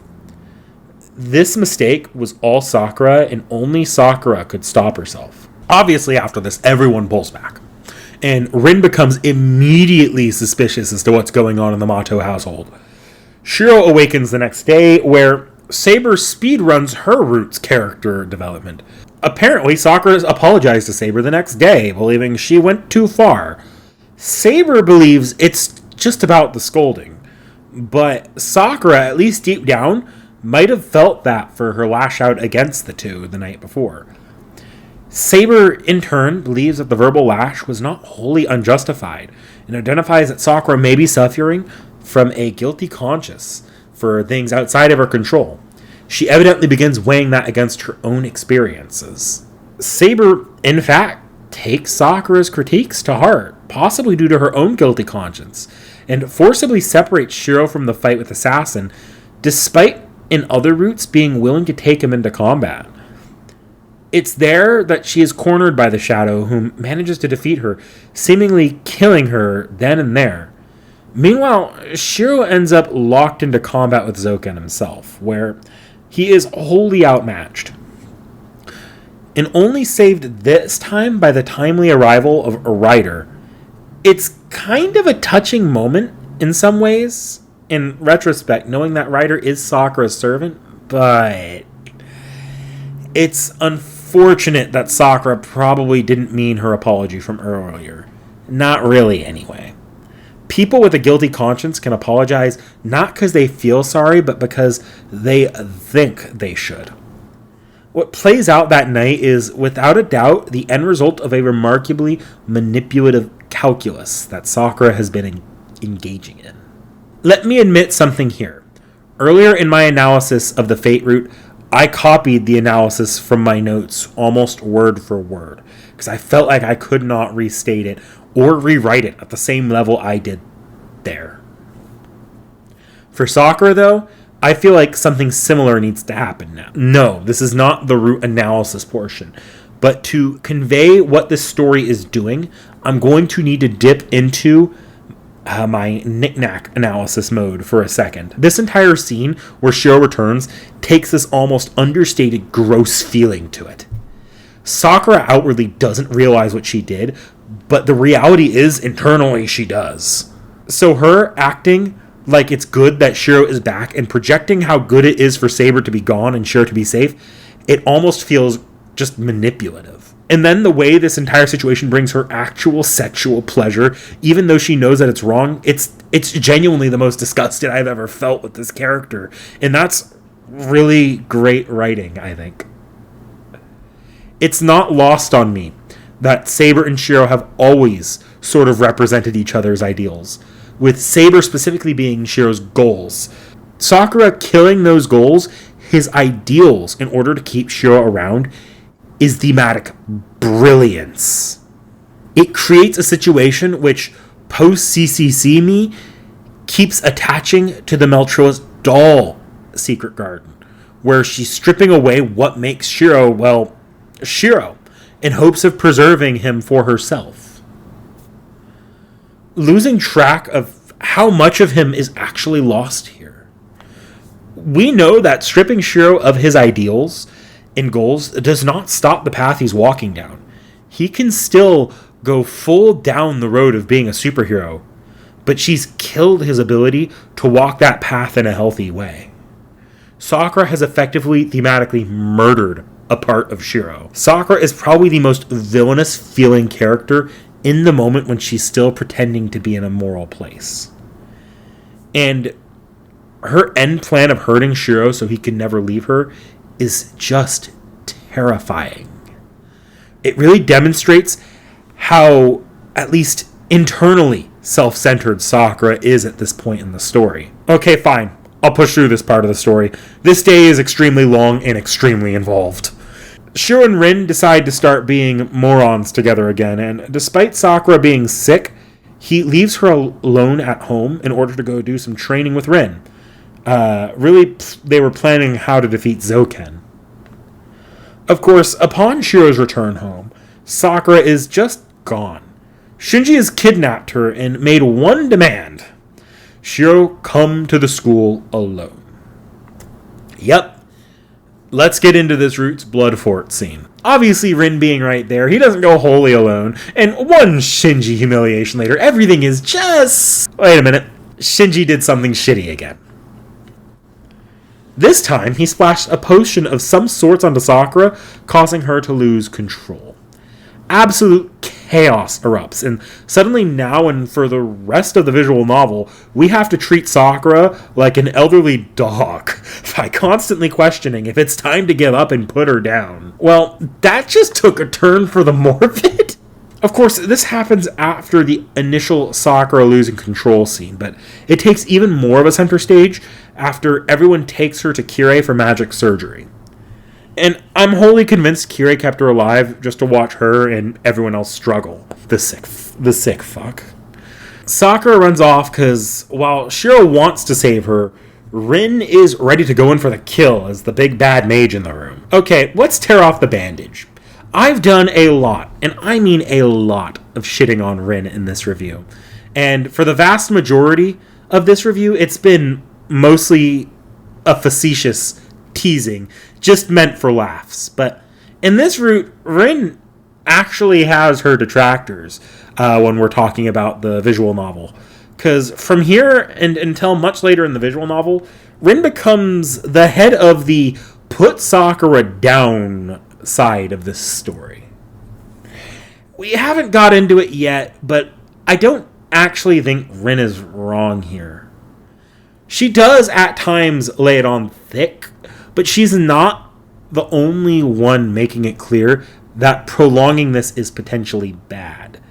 I'll talk about it later as we get into the heavier parts of this story, but while things will go a happier direction eventually, for all intents and purposes, Shiro is taking a very, very irrational stance by insisting on Sakura. Which I don't fault him for, but Rin's perspective is just as valid here as Shiro's is, if not more so, and I'm not going to dog on her for that. Shiro, of course, has a breakdown, unsure of what to do, because Rin is kind of right, but he isn't ready to let go of Sakura. That's when Ilya appears to him as he's having this emotional breakdown. She tries to play it normal, being her usual cute little sister personality, but Shiro just snaps at her. It was a remarkably human moment from Shiro, and the understanding she shows not getting upset at him for it is genuinely one of the most touching things I've seen in this visual novel. With Ilya's support, Shiro finds Sakura and chooses to protect her and help her. Something Rin doesn't actively fight him over yet, but makes clear she doesn't support. Shiro and Sakura more or less officially become a couple at this point, and to help with Sakura's apparent mana deficiency, Shiro has let Sakura drink some of his blood. That's right. Blood contains mana, doesn't it? That's clever. Oh wait, this is one of those, isn't it? 1 sex later. Yeah, the dialogue sucked, but what's new? It was fine, I guess. How many more of these are there? Oh dear God, there's still 2 left. Once again, it's impressive to see Shiro as a functional master on his own. This is kind of conveyed in the films, but him and Rin both have the same idea at the same time to go obtain Ilya's aid, and happen to run into each other on the way there. Rin tries to put on a boss bitch front when they encounter each other, but we all know Rin at this point. She couldn't even boss around a Roomba. Sakura, though, lets out the not-so-inconspicuous proclamation to herself that if she hurts Shiro, he won't be able to leave anymore. Awesome! Cool! Sakura continues to wander down that psychopathic life direction. But that line explains why the shadow is not only active, but why it's out for blood. No other day has the shadow been this aggressive. Saber, for one, comes back as an immediate physical threat to everyone involved, taking no names at all, completely walloping Herc. And the shadow itself gives pursuit to the entire group, and at one point it causes a notably lethal explosion. Sakura is not tied to this destructive path either. She could have worked a little harder to find a way not to directly attack Shiro, and yet she chooses actively to do so. The analytical part of me once again needs to draw attention to the fact that Saber has consistently been a thematic representation of Shiro's ideals and morals. Sakura is now not only killing them, she's twisting them and using them against Shiro. And finally here, she literally killed a part of him. Because that explosion I mentioned earlier entirely tears his arm off, which has to be replaced with archers. You know, the guy that both literally and thematically is the corruption of Shiro's ideals by harsh reality. Yeah, that guy is now forever a part of Shiro. Sakura just killed Shiro because she couldn't trust him. Beautiful, beautiful storytelling. The rest of this visual novel until the climax itself is emotionally scarring.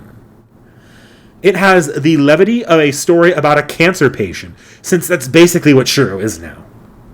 It's not a matter of if Shiro will die. It's a matter of when. The more he taps into Archer's arm, the sooner it'll come. Sakura likewise is also dying. Ilya will soon reveal that she too is dying. Everyone here but Rin is dying internally, and they all choose to move into the Emiya estate just to play house a little. Even the sex scenes stop being poorly written in an objective level that I can finally say are better here than in the censored versions. Why? Because they are uncomfortable as fuck. They come off far less as a romantic outlet and far more as one of coping. At one point even becoming more primal and animalistic than human, as the two lovebirds use it to drown out what's going on around them. And what's going on is horrifying. Rin and Shiro go out at night, and what do you know? People are missing and dead. Every night, Sakura has been going out and eating people. It's no longer just one person, here and there. By day 12, the half the city that Shiro is in is just quiet, and Rin and Shiro are able to walk into a house which looks like it has been abandoned. The entire thing brings to mind imagery of the plague. People aren't leaving their houses, and neighbors may be dead and you will never know. The streets are dark and empty. Death looms over this entire story now. On a personal note, this entire situation reminds me of those early days of COVID when it was unsure how bad this thing was.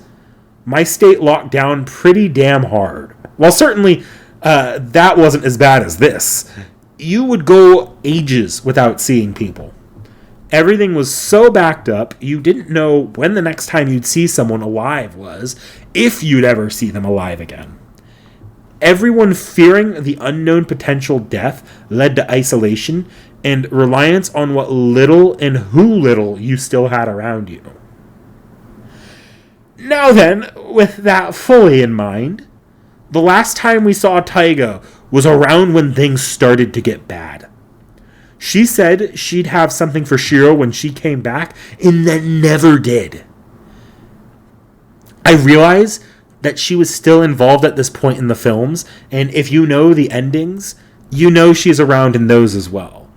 But scratch your knowledge of both the films and the ending of this visual novel for a moment. Place yourself blind into the middle of this route. Taiga has been missing for days, and nobody is acknowledging it, while the city is literally dying around them. That is the horror of Heaven's Feel. That isolating, unknown feeling of death.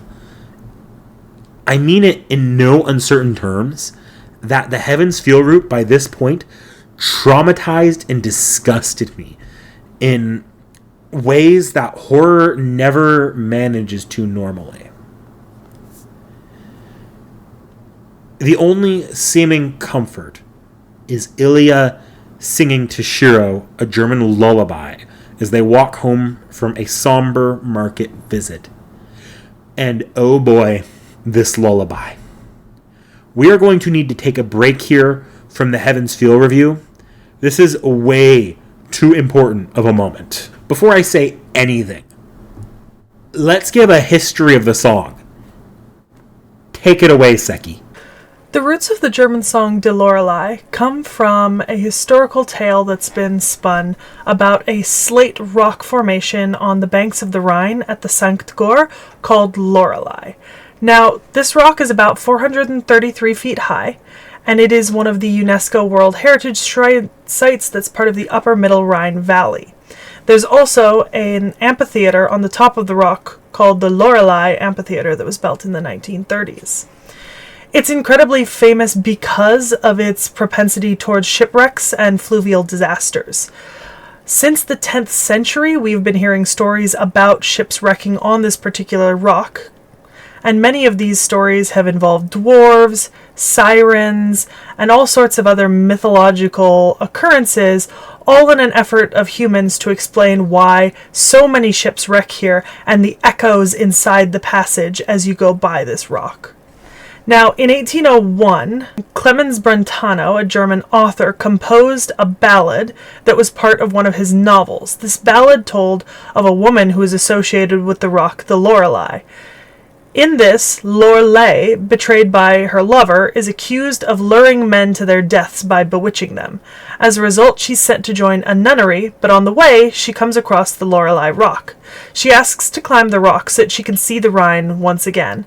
And when she does, she falls to her death, the rock ever afterwards maintaining the echo of her name. And then in 1824, Heinrich Heine took this theme and transcribed it into one of his poems called Die Lorelei. Now, Die Lorelei talks about Lorelei as the eponymous siren of the poem. She sits above the Rhine, combing her golden hair, distracting ships with her beauty and her songs, causing them to crash into the rocks. And then in 1837, his poem was set to music by Friedrich Schiller in the art song Lorelei. Lorelei became incredibly well known in most German-speaking countries.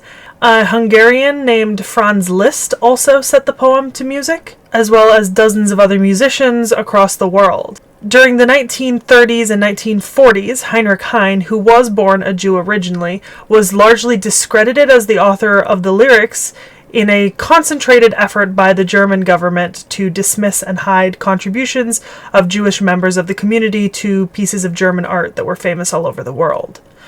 Lorelei also appears in Waldesgebrach, which is part of a dialogue in the first novel by Joseph von Eichendorff, Ahnung und Gegenwart. Excuse my pronunciation. Although Lorelei was originally imagined by these authors, Brentano and such, she's passed into German popular culture more prominently as part of the Heine-Schiller song, and is often believed to have originated in an old folk tale. A French writer named Guillaume Apollinaire took up that theme when he wrote La Lorelei from his Alcools, which was cited in Symphony No. 14 of Dmitri Shostakovich. This character is still referenced in pop culture today. This lullaby can be mistaken as just being lyrics added to Ilya's theme. It plays during her death in the UBW route, so already, if you think critically, it's not supposed to be about things getting better. It's a song to provide somber comfort at death. It's not a happy song. Even further below the surface, if you look, it has even sadder meanings. I do not know what it means that I should feel so sad. There is a tale from olden times I cannot get out of my mind. The air is cool and twilight falls, and the Rhine flows quietly by. The summit of the mountains glitters in the evening sun. The fairest maiden is sitting in wondrous beauty up there. Her golden jewels are sparkling. She combs her golden hair. She combs it with a golden comb and sings a song the while. It has an awe-inspiring, powerful melody. It seizes the boatman in the skiff with wildly aching pain. He does not see the rocky reefs. He only looks up to the heights. I think at last the waves swallow the boatman and his boat, and that with her singing the Lorelei has done. The song is interpretable in two ways from Ilya. Ilya is German. She knows what these lyrics mean. If anyone looks into my notes, the first way you can read it is that Ilya is warning Shiro to see reefs. That Sakura is the Lorelei, a siren calling to him from the rocks to distract him from the sinking ship. Sinking the life he's built for himself and what he has left to live. That's one reading I had, but I've changed my mind. This song is not sung in warning. It's a lament. Ilya herself is both comforting Shiro, whilst also lamenting how Shiro has already fallen for the distraction of the Lorelei of Sakura, and he's already sunk his ship, destroyed the life he has built for himself. Finally, things snap back to a focus when Sakura stumbles upon Gilgamesh in one of her nighttime outings. She, of course, swallows him whole, but not before he tears her physical body to shreds. After one final meal that consumes the largest amount of people in the town yet, Sakura returns to the front doorstep of the Emiya estate. Shiro can no longer deny that the shadow is Sakura, and perhaps, in a bit of desperation, accepts an offer of Zoken to parley. It's here where Zoken lays out the truth. Sakura is the shadow and is responsible for the consumption of people around the town. For any Persona fans, this will sound a little bit familiar. The shadow is Sakura's desires and feelings under the surface manifested in taking physical form. They are both the same entity, but also not. Able to act independently of each other, but also able to act simultaneously.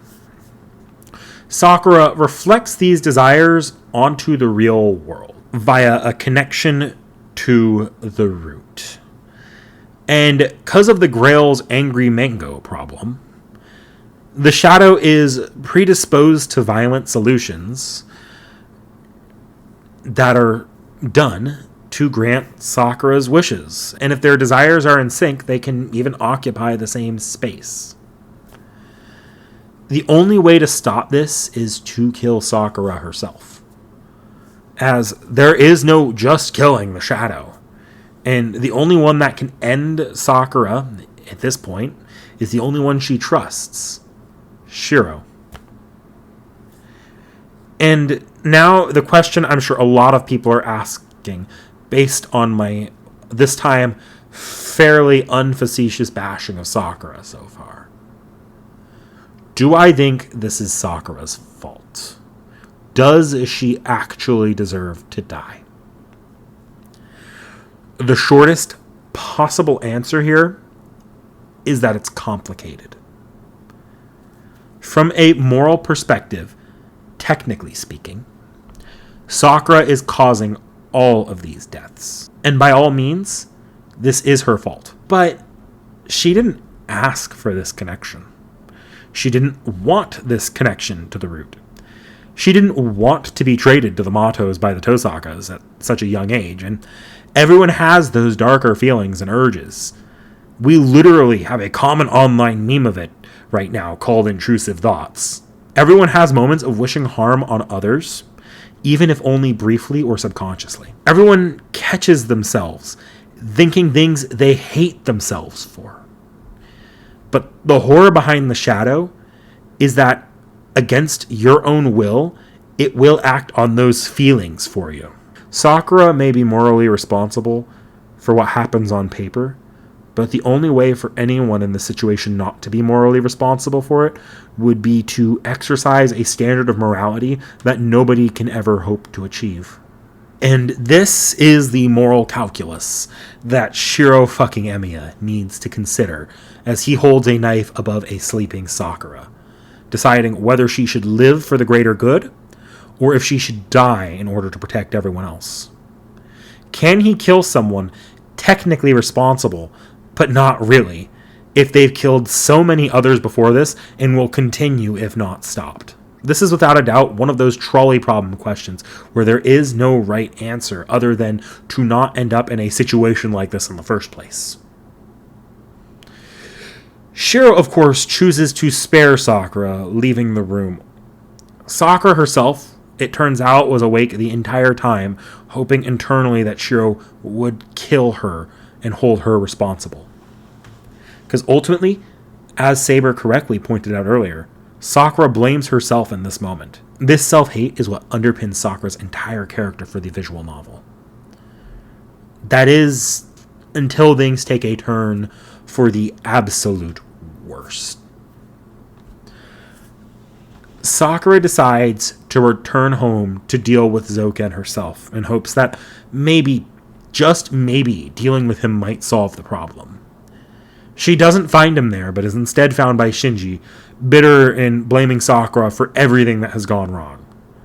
Sakura lays back, ready to accept that unreasonable blame that Shinji is levying on her, and even ready to let Shinji perform heinous acts against her in retribution. Until, at the last minute, she decides she is going to fight back.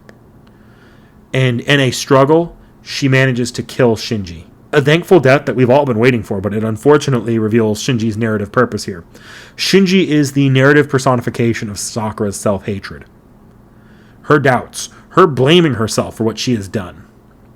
Now, I did a lot to say that Sakura probably doesn't deserve death for everything that's happened, but she's not blameless. This rejection of fault that Sakura finally does, it throws us into the final arc of this visual novel as Dark Sakura is born. This is a Sakura without the restraint of her own self-blame.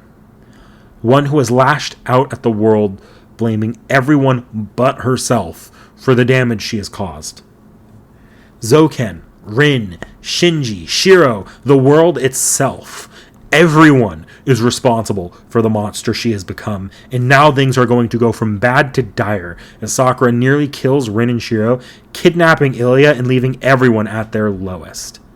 Going into day 15, Shiro is presented the easiest choice of this entire visual novel. Quit or keep going. The obvious answer here is quit. So we are just gonna... Ow! Taiga hit me. So obviously we don't quit, and Shiro gets Kirei's help to save Ilya from being killed by Sakura, who only needs Ilya's help to access the fifth magic heavens field. And of course, Shiro is pursued by a forcibly revived Berserker, while Kirei deals with Assassin and Zouken.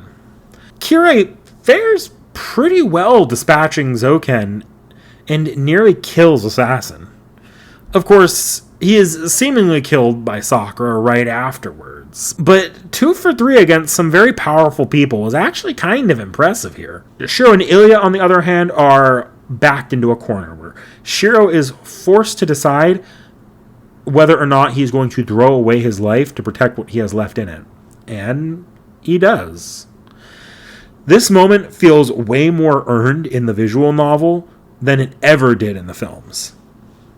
The films don't really hammer home that feeling of death in the same way that the visual novels do. Here you truly understand because of all the buildup. Shiro just died.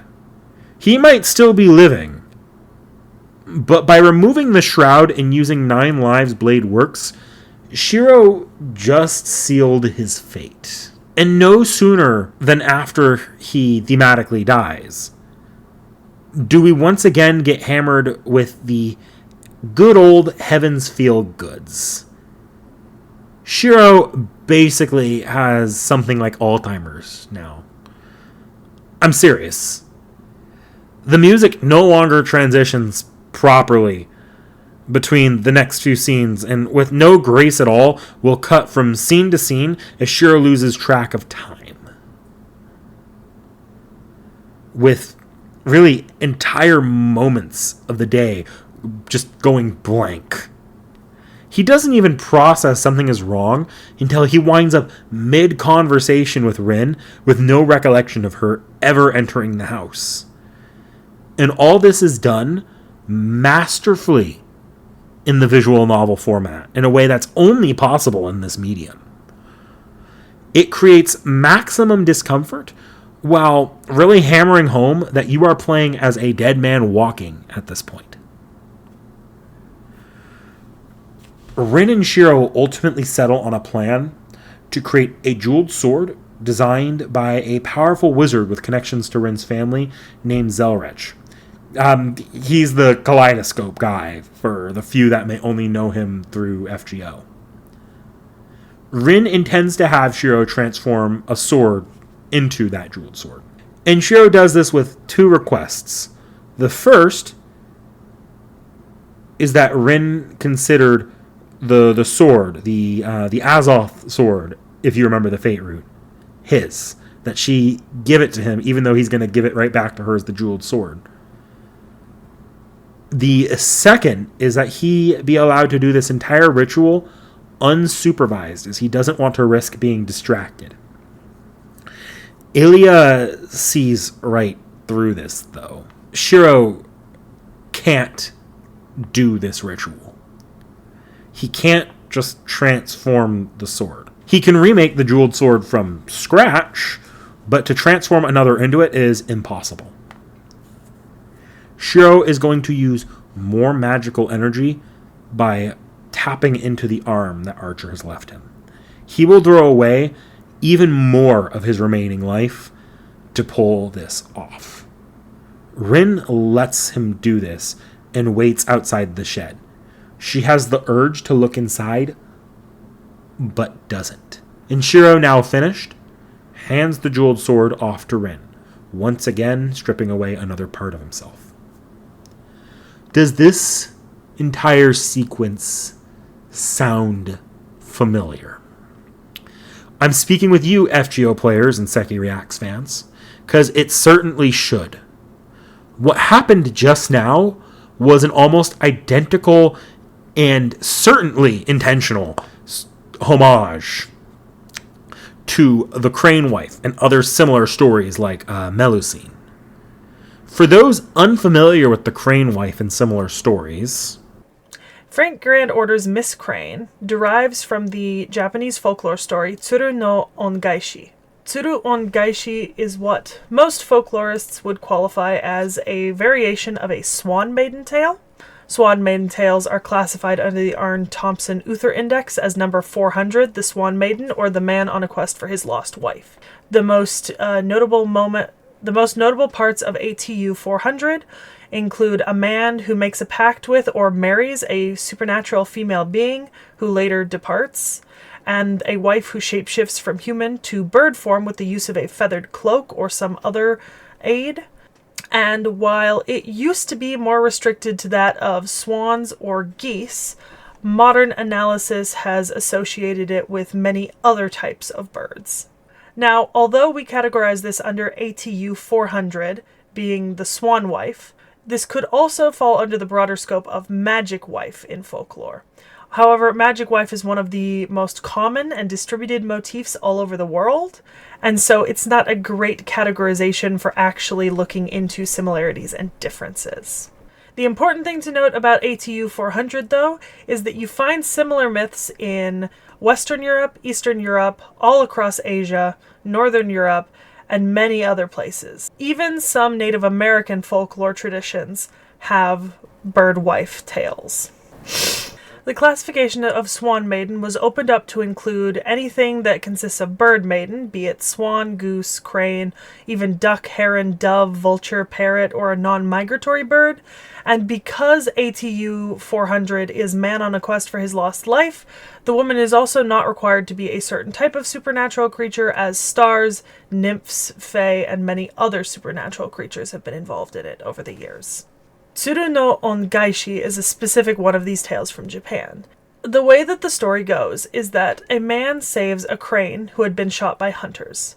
He does this out of the kindness of his heart, but that night a woman appears at his door and tells him that she is his wife and they are married. He tells her that he cannot support them because he does not have enough wealth, but she tells him that she has a bag of rice. It will make sure that their stomachs are always full.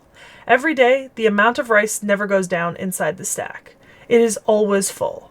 The next day, she tells him that she is going into a room. She's going to make something, and he cannot come in until she is done making it. 7 days pass, and she comes out with a beautiful piece of clothing. But she's now incredibly skinny, almost as if she's malnourished. She tells the man that he should go to the markets and sell it for a very large price. He comes home and tells her that he did, and because of this they are now wealthy. She then goes back into the room and says that once again that he cannot come in until she is finished with her task. But his curiosity takes over, and he looks in the room, realizes that she is a crane. Specifically, she is the crane that he saved. But when she sees that he has found out that she is the crane, she says she cannot stay there anymore, and she flies away to never return. This is one version of the crane wife, literally called Crane's Return of a Favor, or Tsuru no Ongaishi. There is a second version called Tsuru Nyobo. Tsurunyobo is Crane Wife. In this story, he marries a woman who is a crane disguised as a human, and in order to make money for them, she plucks out her own feathers with which to weave the silk brocade that she is creating, and that he is selling. But this makes her incredibly ill, and when he discovers the nature of her illness and her identity, he's horrified and he demands that she stop. She says that she has been doing it for them, for love. But the man says that love can only exist without a sacrifice. However, in this story version, he is wrong here. And he who lives without experiencing sacrifice for another doesn't actually deserve to be with a crane, because the crane was willing to sacrifice her life for him. Now, there are 6 or 7 other variations of this. The bird wife, the clam wife, the fish wife, the snake wife, the fox wife, and the copper pheasant wife. Each one telling a very similar story, but not exactly the same.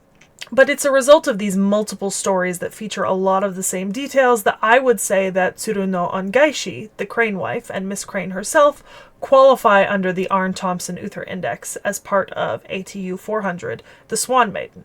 And I think that you should definitely go look into the Swan Maiden. What's evident here is that Shiro is occupying the role of the crane wife, literally putting himself into a creation to help Rin. Should she ever walk in on him, she'd never allow him to go through with it. It's a trust in another person that acts as the culmination of Rin's arc across this entire visual novel. For once, she is being lied to. She is being lied to and she knows it. But she cannot let that feeling stop her from letting Shiro work. If Unlimited Blade Works is Rin letting go of everything to keep Shiro alive, this is Rin letting go, knowing that what Shiro's doing is giving purpose to his entire life. He's building his dreams of a future of possibilities by his own hand. And Rin, she needs to let him.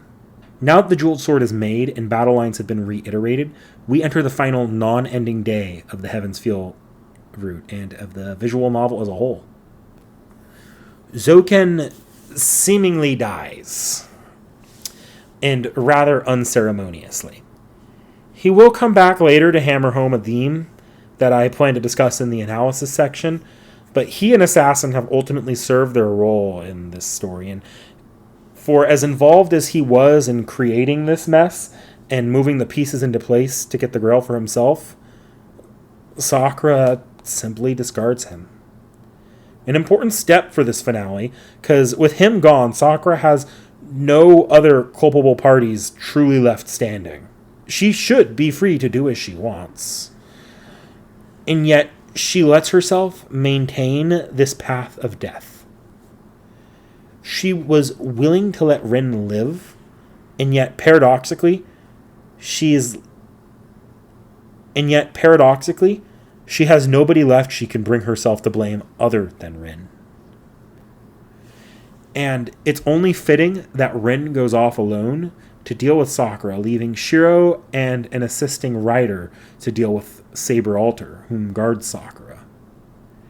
Ryder, through this story, has hesitated as she wishes to preserve Sakura's life, relating to the feelings of being an unwanted and unwilling monster that was created against her own will. And yet, here she is now, the last non-corrupted servant left standing and the only one able to fight Saber. Now, one of 2 endings can occur here. I'll go over both after, but the deciding factor is either your connection with Ilya or Shiro trying to push himself too hard to ensure victory against Saber. Technically, there is a third outcome where Ryder doesn't help and Saber and Shiro fight alone as well. That's Sparksliner High, and, well, it's neat because Shiro solos Saber Alter and then dies, but we're going to leave that one at the door as it's amongst those endings that'll get me smacked by Taiga. Once that's done, Shiro is forced into a position where the only way forward is to kill Saber, the representation of his own ideals, and the last part of himself that's keeping him from saving Sakura. And in doing so, he walks into the final fight. Meanwhile, Rin and Sakura have their confrontation. It's a one-sided fight where Rin has obtained her family's jeweled sword and basically manages to sweep Sakura. Both an example of all Rin has achieved by letting go of her mage lifestyle, as well as all that Sakura has been denied by Rin's mere existence. A wonderful light, a labor of love by one she loves, turned against her. And that's when Sakura voices her frustrations at Rin. The only person in her sights this entire route who may not deserve that same ire. Except Rin accepts the blame and simply tells Sakura, so what? Every mage has a hard life. Every person has a hard life. Some grow past what bad hand they were dealt, and others just contribute to that cycle of hurt. Sakura was dealt a bad hand, and yet even now that she is in the best possible position to escape it, she still shackles herself to it. Blaming everyone else, Sakura can't let herself escape her own cage, whether she blames herself or others. She binds herself to the worst parts of herself. Rin beats that into Sakura, who rejects it, assuming Rin is only here to hurt her further. As the correct thing as a mage for Rin to do is put Sakura down here and now. But Rin instead lets herself fall on Sakura's attack as one final stupid but singularly human moment. To give one denied everything just one win, even if she doesn't truly deserve it. Sakura in this moment believes she has killed Rin. But Shiro is quickly able to confirm that Rin survived. Remember just how used to seeing and analyzing death Shiro is from Unlimited Blade Works. But it's already too late. Sakura has returned to her other extreme, one of self-hatred. And Shiro has to fight through that storm of hatred surrounding Sakura. And when he reaches her, he stabs her with Rule Breaker, a blade that severs magical contracts. Shiro frees Sakura from her cage of hatred towards herself and others. And all that's left is the Holy Grail. Before I keep going, I really want to dig into what the crux of Sakura's arc is here. Sakura's arc is built around the idea of righteous anger and the risks it poses. I'm going to pop over to FGO for a moment, because in-game we have Sakura used as the base for various pseudo-servant goddesses, but amongst the most fitting there is Durga and Kali, whose story seems to be a great parallel for her arc in Heavensfeel. So I'm once again going to pass this over to Seki for a brief mythology lesson. Kali, or Kalika, is one of the most famous Hindu goddesses in the world. She is preeminent in both Tantric and Kalikula worship traditions, as well as being a central figure in most goddess-centric sects of Hinduism and Shaivism. She's often worshipped as the Divine Mother, the Mother of the Universe, and Divine Feminine Energy. Kali's name is derived from Kala, which is different in Sanskrit than it is in Hindu. The homonym Kala time is distinct from Kala, black, but she became associated with both. Kali is often understood as she who is the ruler of time, or she who is black. She is also a goddess of time and death and the consort of Shiva. She's called Kali Mata, the Dark Mother, and also Kali, which can be read as either a proper name or the descriptor, the Dark One, or the Black One. Kali appears as early as the Atharva Veda, but the first use of its proper name is in the Kathaka Girya Sutra. We believe Kali originated as a non-Vedic tantric goddess, possibly connected to pre-Aryan periods. Her first major appearance in Sanskrit literature was in the 6th century text Devi Mahatmya. Kali is intrinsically connected with the ideas of transcendental knowledge, as well as liberating knowledge, and as such she is one of the first of the 10 Mahavidyas. In modernity, Kali has also become a rather significant symbol for women. Now, obviously, her most well-known appearance is from Devi Mahatmya. In this, the deity Mahakali from the first chapter appears from the body of Vishnu, who is sleeping, when the goddess named Yoga Nidra wakes him up in order to protect Brahman and the world from 2 demons, Madhu Kaitabha. When Vishnu wakes up, he starts a war against the 2, and after a long battle, they were undefeated. Mahakali then took on the form of Mahamaya, to enchant the two. Once they were enchanted by Mahakali, Vishnu was able to kill them. In later chapters of the same text, we get a story of two Asuras who were destroyed by Kali herself. They are called Chanda and Munda, and they are sent to attack Kaushiki, the goddess. Kaushiki feels such anger at this attack that her face turns dark, which results in Kali being born out of her forehead. Kali's appearance after this birth is with skin of dark blue, a gaunt face with sunken eyes, a tiger skin sari, and a garland of human heads. She is easily able to defeat the two Asuras. Later, in this same battle that she is fighting, the Ashura Raktabiya is undefeated because he has the ability to use every drop of his blood that touches the ground to recreate clones of himself. As a result, the numbers are ever increasing, but Kali finds a way to defeat him by drinking his blood before it can ever reach the ground, which qualifies as eating the numerous clones. And Kali is often described as being the wrath of Durga personified, actual embodied fury. In the Linga Purana, a different text, Shiva asks Parvati to defeat Daruka the Ashura, who had received a boon that would mean only a woman could kill him. Parvati merges with Shiva's body, and then reappears as Kali to defeat Daruka. But her bloodlust gets out of control, and she is only calmed once Shiva intervenes. The Vamana Purana has a different version of Kali's relationship with Parvati. In this story, when Shiva calls Parvati as Kali, the dark blue one, she is very offended, and as a result, Parvati performs rituals to lose her dark complexion, and she becomes Gauri, the golden one. This dark sheath of hers then becomes known as Kaushik, who, when enraged, gives birth to Kali. Kali's iconography is particularly notable because of her connection with Shiva and the way that she's often depicted. It's very common to see Kali depicted as standing on the chest of Shiva, whether through the chest or on top of it depends on the graphical nature of the depiction. But this is directly related to a story about her and Shiva. It's said that when she was mad, she became uncontrollable. She rampaged and no one could stop her. So they sent Shiva. And Shiva decided to not approach her with violence, but he approached her calmly. And she knocked him down, and she did not come out of her rage until she had stepped onto his chest. In some versions of the story, she simply comes out of it because she steps onto his chest, and in other versions, she kills him with this act. And then coming out of her trance of rage, she breathes life back into him. As a result, Kali is often also associated just beyond rage, but with blood and places of death and destruction. She is depicted as possessing a dark complexion, but eminently beautiful, although often gaunt. She often also has 4 arms or 10 arms and wears a skirt made of the arms of demons and a garland of demon heads that are still bleeding, as well as sometimes her tiger skin. She sometimes has the company of serpents and jackals, and often her right foot is forward, which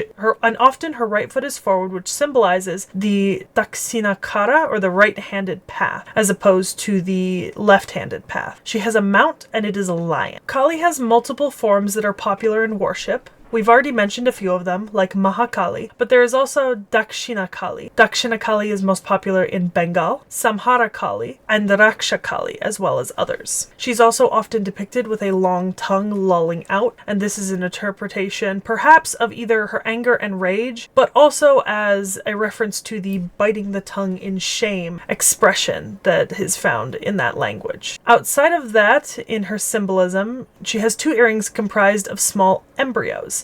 This is because she likes those who worship her to have childlike qualities inside of them. The forehead is always luminous, like the full moon, because it eternally gives out gifts. There's some interesting comparative scholarship work on comparing her to Anat from Levantine mythology and Sekhmet from Egyptian mythology, to the resemblances between their myths. One of the most well-known Western representations of Kali or Kali worship in modern day is the Indiana Jones and the Temple of Doom movie from 1984, wherein there is a thuggy cult of Kali worshippers that feature as the villains. However, she is also featured in multiple Indian TV series and movies. For those that haven't grasped it yet, Sakra is driven into a righteous rage that is only stopped when her loved one throws themselves at her feet to stop her rampage.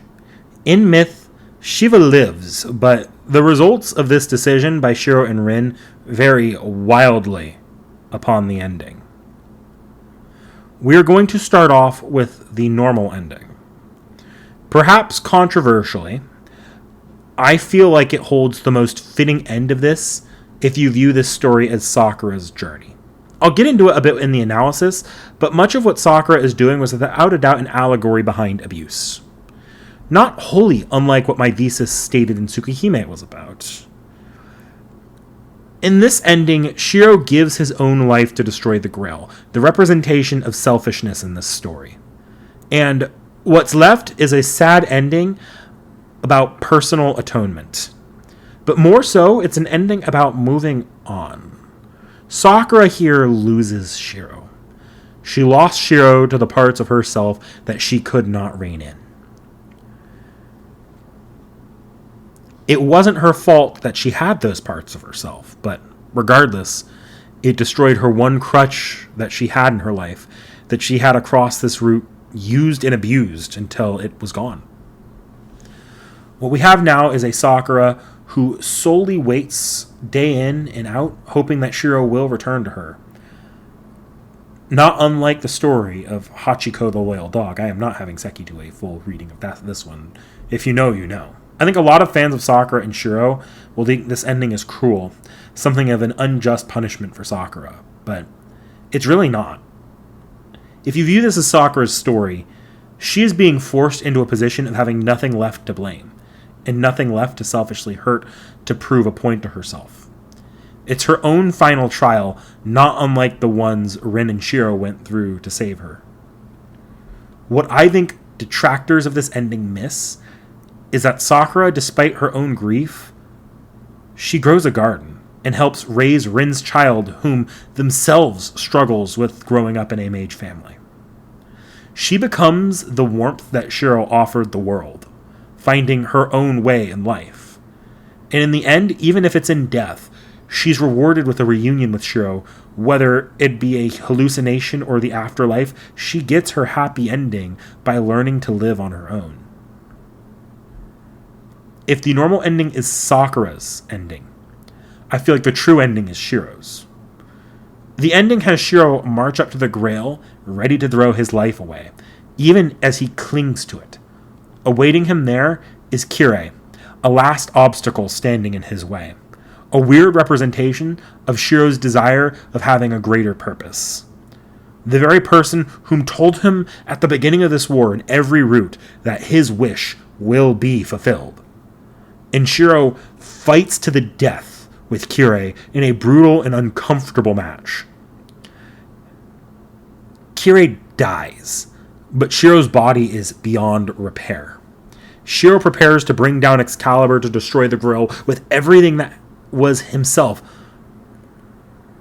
when Ilya steps in and reminds Shiro that he wants to keep living, that he has a lot to live for beyond this idea of a greater purpose in saving others. So, for once, Shiro is saved. And by his younger sister, a character whom, until recently, envied Shiro for being given everything she deserved. She gives her own life so that Shiro could get what he deserved. Shiro's soul is ultimately saved by Ilya, who plants it into the gem that Rin used to save Shiro's life in the prologue. Rin and Sakura both work tirelessly to obtain a doll from Toko Aozaki, and Shiro's soul is implanted there where he slowly adjusts to his life again. Perhaps a happy life with Sakura. Perhaps he will study magecraft and become a hero still. Perhaps both. But Shiro is free from his own demons to walk the path that he wants finally. No greater purpose than to protect the ones he cares about. Even Ryder is here, acting as Sakura's guardian still. Perhaps a very representation that the monster Sakura is not dead, but rather accepted as a part of life now. Sakura herself still struggles with her own demons that Shiro must continue to help her with, but it's out in the open. Accepted by everyone involved and not held against her by anyone, Sakura herself included. Rin's final question to Sakura here is simply, are you happy? Sakura responds, yes. In this ending, despite everything that was lost, they're here, given just enough for the little family to hold itself together and live the way that they want to. Heaven's Feel is honestly a very beautiful story. I won't detract from the first roots, as I feel they are important to having this at all. So much of this root demands that there's a normalcy to break down and destroy, for its darker moments to hit as hard as they do. The stories of Rin, Sakura, Ilya, and Shiro all feel completed with this. Every extreme they could have been driven to is pushed. It holds a simple artistry to it, with many layers that I don't even know that Nasu often manages to hit. I'll say this, Mihoyo is still my favorite visual novel as a whole package. But Heaven's Feel, on its own, is my favorite route or stretch of any visual novel by far.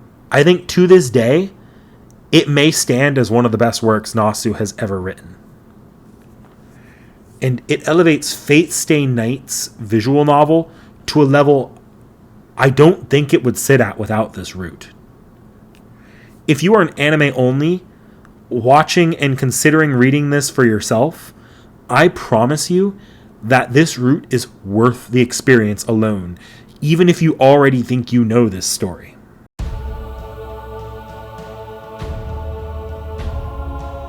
Where other routes primarily focus on the relationship between Shiro and his chosen heroine, this route, for all intents and purposes, is spread evenly across almost all the characters and ideas.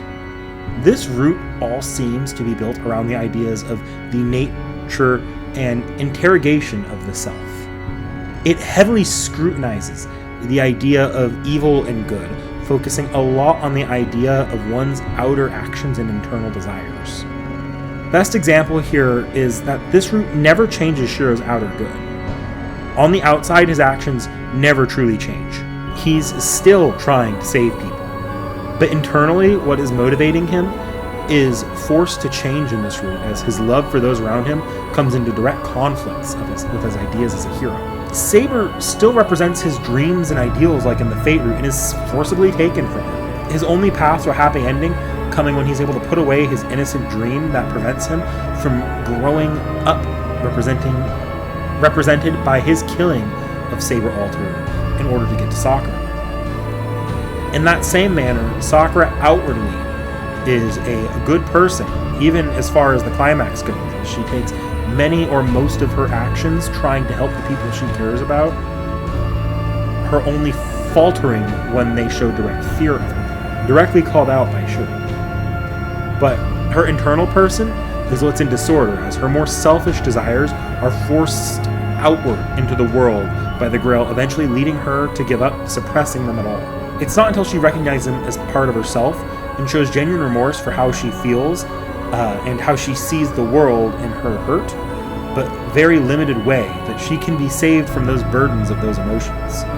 Rin outwardly pushes herself as a mage, but internally struggles with her humanity, not letting her do what needs to be done, represented by Shiro opposing her, continuing his role as her humanity from limited labors. She's able to put aside those feelings as a mage and come to trust Shiro and Sakura as humans, shown by her willingness to let Shiro go down his own path, forging the jeweled sword, and letting Sakura kill her so Shiro can save her. By being more human, she is able to progress past where many mages get stuck in their careers, fast-forwarding her life past the point where she thought it would be. Ilya, then, is a character who on the outside is a little girl and a younger sister figure who wants to be taken care of and loved. But internally, she knows she's not actually that little girl, and no happy ending can come from denying it. So her ending, sad as it may be, involves sacrificing her outer desires. Because she desires to be the younger sister, she steps up to be the older sibling looking out for the younger one. Beyond that set of themes, this route also holds heavy themes of death and retribution. Death hangs over this route harder than any other route. Every character, without fail, has a moment where they come to terms with their own death, and even our main villain for much of this route, Zoken, is the result of a good man fearing death. Kure himself is a man who is dead and yet continues onward. This route, as much as it's about anything else, is about endings and what you deserve. The answer to what you deserve is nothing. But in that manner, evil or good, it's not what you deserve or what is owed, but what you do. Sakura at no point deserves to die. So long as there's a chance she can be saved, the responsibility is on those who care about her to try and save her. But only so far as that's still an option. Shiro succeeds by never failing to recognize that she still can be saved. You get bad endings, though, for trying to save what you cannot, like Saber or everyone. So, in thinking about these themes together, it becomes a story about the death of what can't be saved anymore, or, more simply, growing up. Yeah, it's that simple. Growing up means watching parts of ourselves die. Shiro, by letting someone like Sakura, who has never afforded a childhood, is forced to grow up faster. Sakura, being the one he wants to be with, is a maiden calling him, leading him to a death of his internal self. The Lorelei that Ilya sings of is a siren leading a sailor to his death. And obviously this can be interpreted as Sakura causing Shiro to die in, say, the normal ending. But a more complete look at the visual novel shows that there is a happier ending than the normal end, meaning that you have to accept that the death that Ilya is singing of is more of a metaphorical one. Rin grows up past the expectations of her father, becoming her own person and leaving the hometown she was raised in. Shiro grows up and leaves behind his ideals that shape the direction of his life in order for him to find happiness. Sakura grows up truly by coming to accept what she couldn't let go of in that grudge and finding happiness in what she does. Ilya is the hardest to talk about here because she has no future to claim by growing up and accepts her role as the Grail. But it cannot be missed that her conclusion is accepting that she is the older sister and not the younger one that gets to be protected. It's easy to forget about Saber because she's not really Saber in the back half of this route, but on a character level, she also grows up by letting go of the guilt that drove her to the fall of Camelot by seeing others have struggles of guilt around her.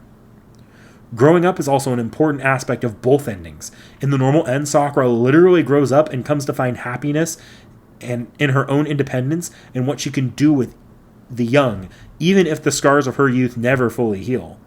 It's a little cheesy to say, but she literally finds Shiro within herself, what Shiro represented. And in the true end, it's no secret that Shiro literally changes bodies and loses the strength that he had in his prime. At the end of the day, it's the simple ship of Theseus situation. Every day, a part of us dies and is replaced at the cellular level, and thus the body we are in now is not the same one as the one we were 10 years ago. The self we are now is not the one we were 10 years ago. But we're still us.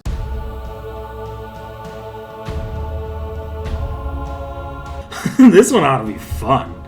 I'd say Heaven's Feel is one of the most controversial adaptations within the Fate fandom, and yeah, some of that was inevitable. The visual novel route probably deserves to be preserved for all time and shared with whatever intelligent life discovers our dilapidated civilization when we're all dead, so yeah, expectations on this adaptation were inevitably pretty damn high. And the fact that we're working in a film framework and not TV means a shit ton of stuff needed to be cut out or rearranged to make it even a functional story.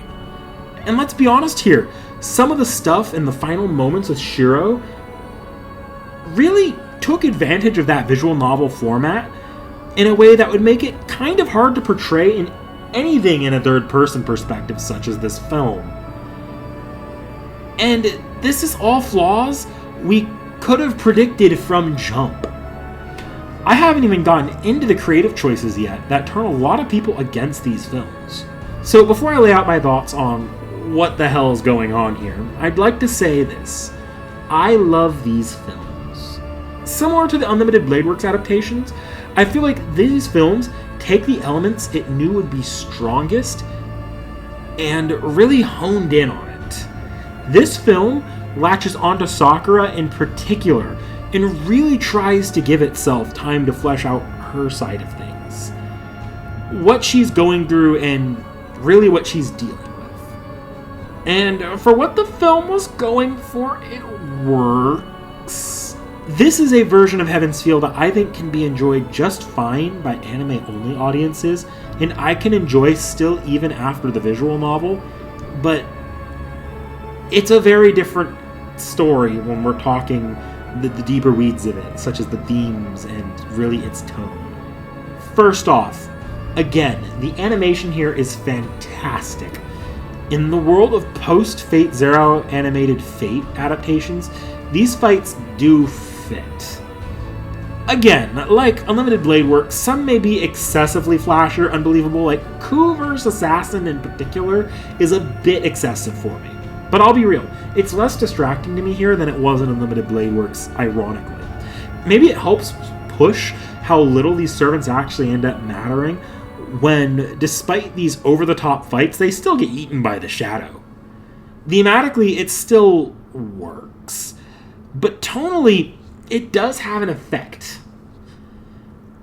Things never quite feel as melancholic in this adaptation, and that might be because the world we've established in animated Fate doesn't really translate to the tone of Heaven's Feel. A solidly well-talked-about change was a very controversial shuffling of Ilya in her character arc. Ilya disappears entirely from the start of this story for far longer than she did in the original visual novel. She doesn't really become a factor until the second film. Here, she kind of just reappears and loses much of her build-up to her choice to help Shiro. And her entire singing of the Lorelei is completely absent here, which means most of her arc is kind of gutted and squished into an admittedly well-handled scene with Taiga. So, Ilya's arc kind of feels less fulfilling when it gets to the point of her sacrifice at the end. And Taiga, oh Taiga. Her reappearance here is nice, but it means that we aren't even really trying at all to adapt the part where the city basically dies. There's never a moment where you feel like the city itself is terminally ill. It almost feels like things are a level less bad than they ever got in the visual novel at any given time, which just kind of lessens the impact on the choices of whether or not it's fine to kill Sakura. And speaking of less bad, Shiro's collapsing body isn't even really alluded to here until he is literally fighting Kirei when suddenly his body is just decaying.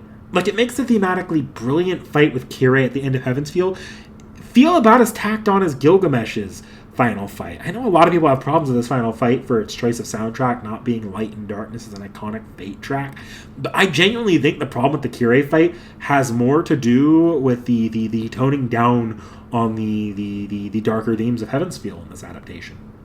Oh yeah, speaking of Kirei, he's had most his scenes trimmed down. Where he was more of a foil to Shiro in the visual novel, he takes a much larger backseat here, feeling almost more like they're creating an evil Kirei part here out of obligation instead of thematic importance. Even Sakura kind of suffers here. In the visual novel, because of how bad it got, and because of how it was unclear how culpable she was, the decision on whether or not to put her down like a rabid dog seems a lot less pressing here. Instead, it feels more clear that this is a problem she can be saved from. The Alice in Wonderland theme scene was awesome, and actually pretty effective horror attempt in this film, but it consequently made it clear that she had no idea that she was doing what she was doing, as well as blurring the lines between her and the shadow even further. It's not incompatible with her visual novel version, but it muddies it in a way that almost makes it feel cheaper and less stressful to think about. And yet, I don't hate this adaptation. With what they could do, they did a fine enough job. But fine enough is painful when we're talking about a route that is kind of a masterpiece in its original incarnation. it's hard to say how it could have been better. I feel like, given the huge focus on Sakura and really Sakura alone in this adaptation, oddly, adapting the normal ending may have actually improved this a lot. Because Kirei doesn't really need to be present in the ending of this visual novel. Ilya doesn't really need to sacrifice herself. And the ending can be easily reworked to fit more with Rin and Sakura's dynamic as the time moved on. And that would actually probably fit better with the way they expanded upon Rin and Sakura's relationship in this adaptation. But it's a little too late to make that kind of call with these films. I think the best possible thing they can do at this point with these films is pull a bit of a Mugen Train.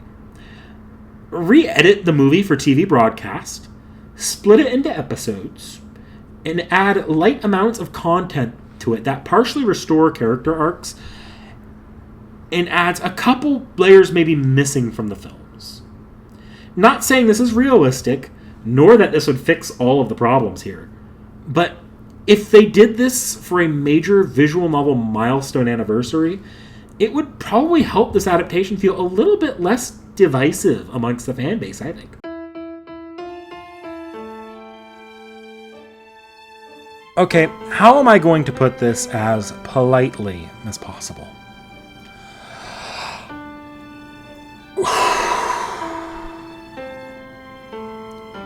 Holy hell, you Saber X Shiro fans are hungry for content, aren't you? Like, you'll literally eat anything up and call it high art. Jesus fucking Christ. Oh, please don't kill me, Saber fans. Okay. Being more serious here. Similarly to my thoughts on Saber and Shiro as a romantic pairing, I don't hate this ending thematically. And I'll get to that later. But this feels tacked on as all hell. The last ending is a simple short story that recaps the Fate route, since it's probably been a couple days worth of visual novel since you've last read it. And it then goes on to describe how Shiro and Saber held each other in their hearts, ultimately coming to reunite in Avalon. And it's pretty bad. The writing feels horrendously off from the rest of the visual novel. Pretty much every other part of the visual novel is written from the first-person perspective, whereas this part is written in the third person, or at least not from the perspective of Shiro himself, or Saber. In many ways, this feels like the visual novel equivalent of being told rather than shown, and considering the medium, that's kind of impressive how rushed this feels. I get its narrative importance to people, I do. Saber almost definitely got the short end of the stick in Heaven's Feel, and unlike Unlimited Blade Works, there's just no coming back from that with an alternate happy ending for her. You only get suffering if you are a fan of the poster girl of this entire thing. So, I get the love for this ending, I do. I just don't agree. This ending just comes across as rushed and tacked on. From what I understand, it kind of was. And from what I understand, it kind of wasn't Nasu's intention to write something like this. I'm happy for Saber fans that you get something more, but man, I just wish it felt a little bit more naturally part of the story.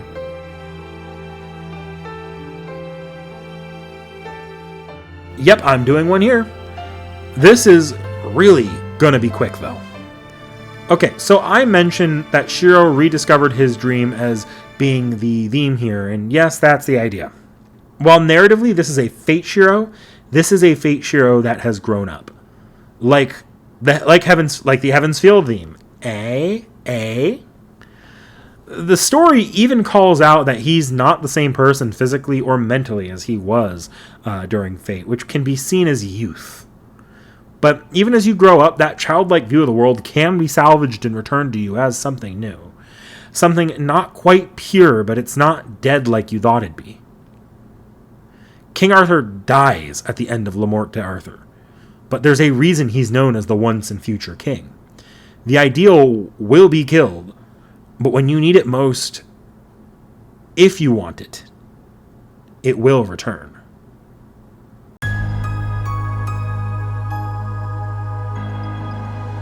Oh dear God, where do I even begin here? Do I even remember my points from the start of the story? Okay, let's recap. The Rin prologue is about breaking away from expectations, often failing to meet them despite building one's entire life around them. Simply not being what you were created to be. The Fate route is then about discovery and rediscovery of one's ideals. Namely, we are going to stick to Shiro's half of that as the discovery and the chasing of them, as he's the half of that equation that is important between routes. Unlimited Blade Works is about the challenges of reaching one's ideals and the consequences and acceptance of what those ideals will bring to your life if you don't approach them with caution and moderation. And finally, Heaven's Feel is about the death of those ideals when stacked up against the flawed nature of people. Nothing is eternal, including parts of you that you hold closely. You need to learn to let go of them for what's more important to you. As well, you need to be conscious about how your own desires may play a part in hurting others' ideals, or in some cases, their very sense of selves. Really, it's about living alongside others with their own ideals and freedoms that rub up against everything, including your own desires in life.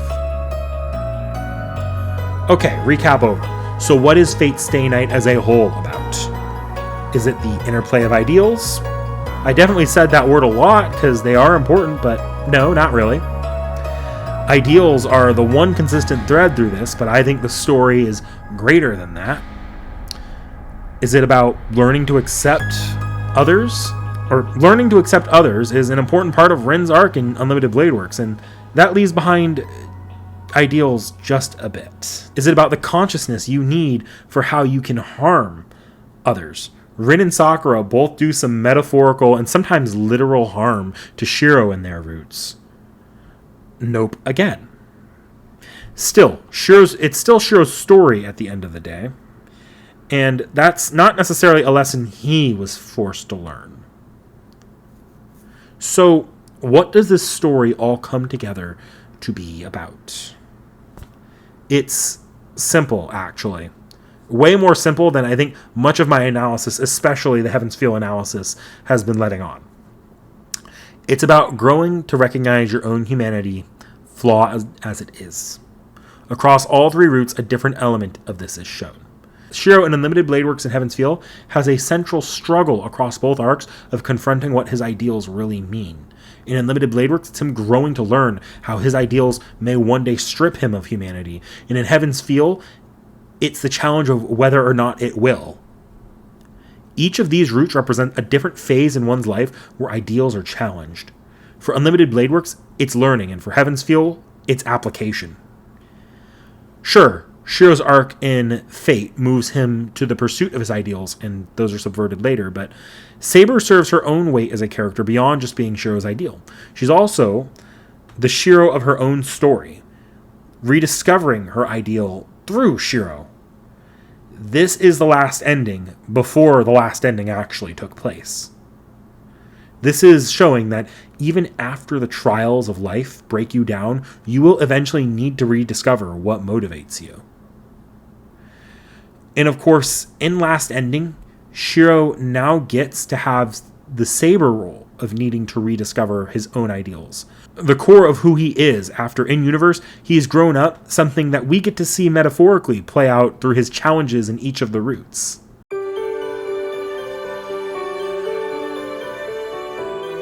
Holy shit, I'm almost done.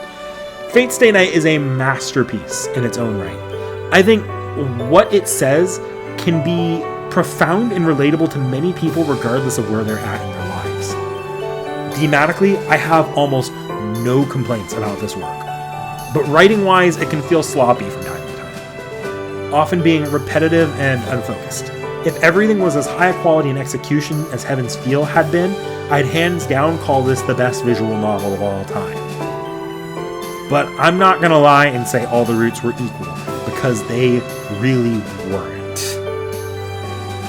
They're all for sure important, But the quality difference in Heaven's Feel makes the entire experience feel lopsided in a way that's hard to ignore.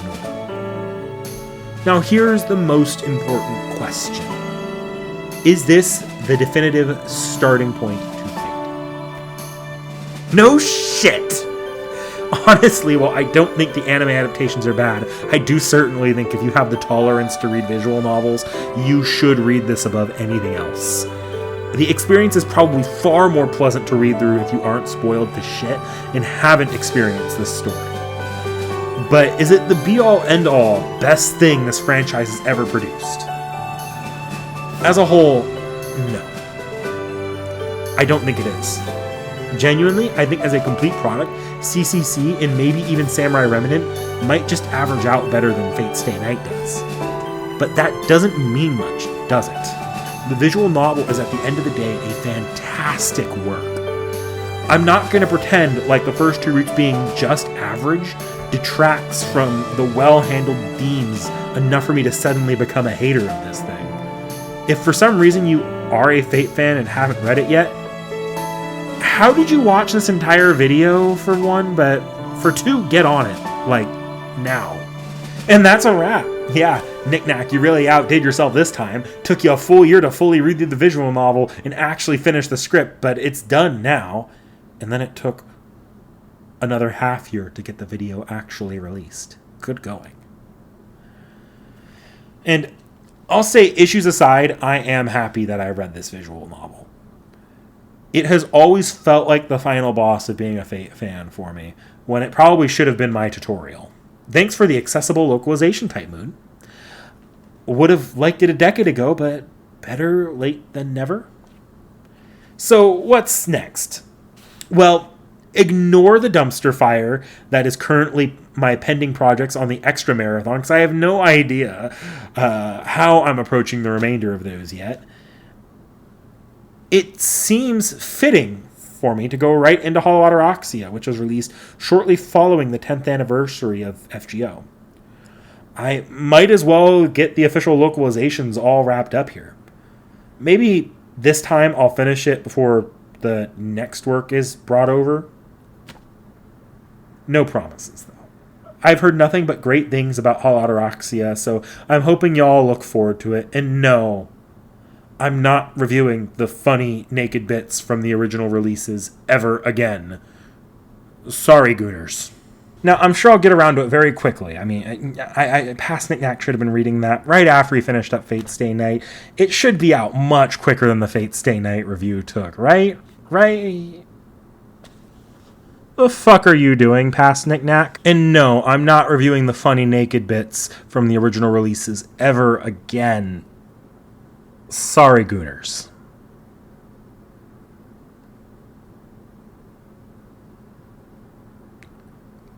Oh. Yeah, I'm not done with Holotoroxia yet. This one might be a while.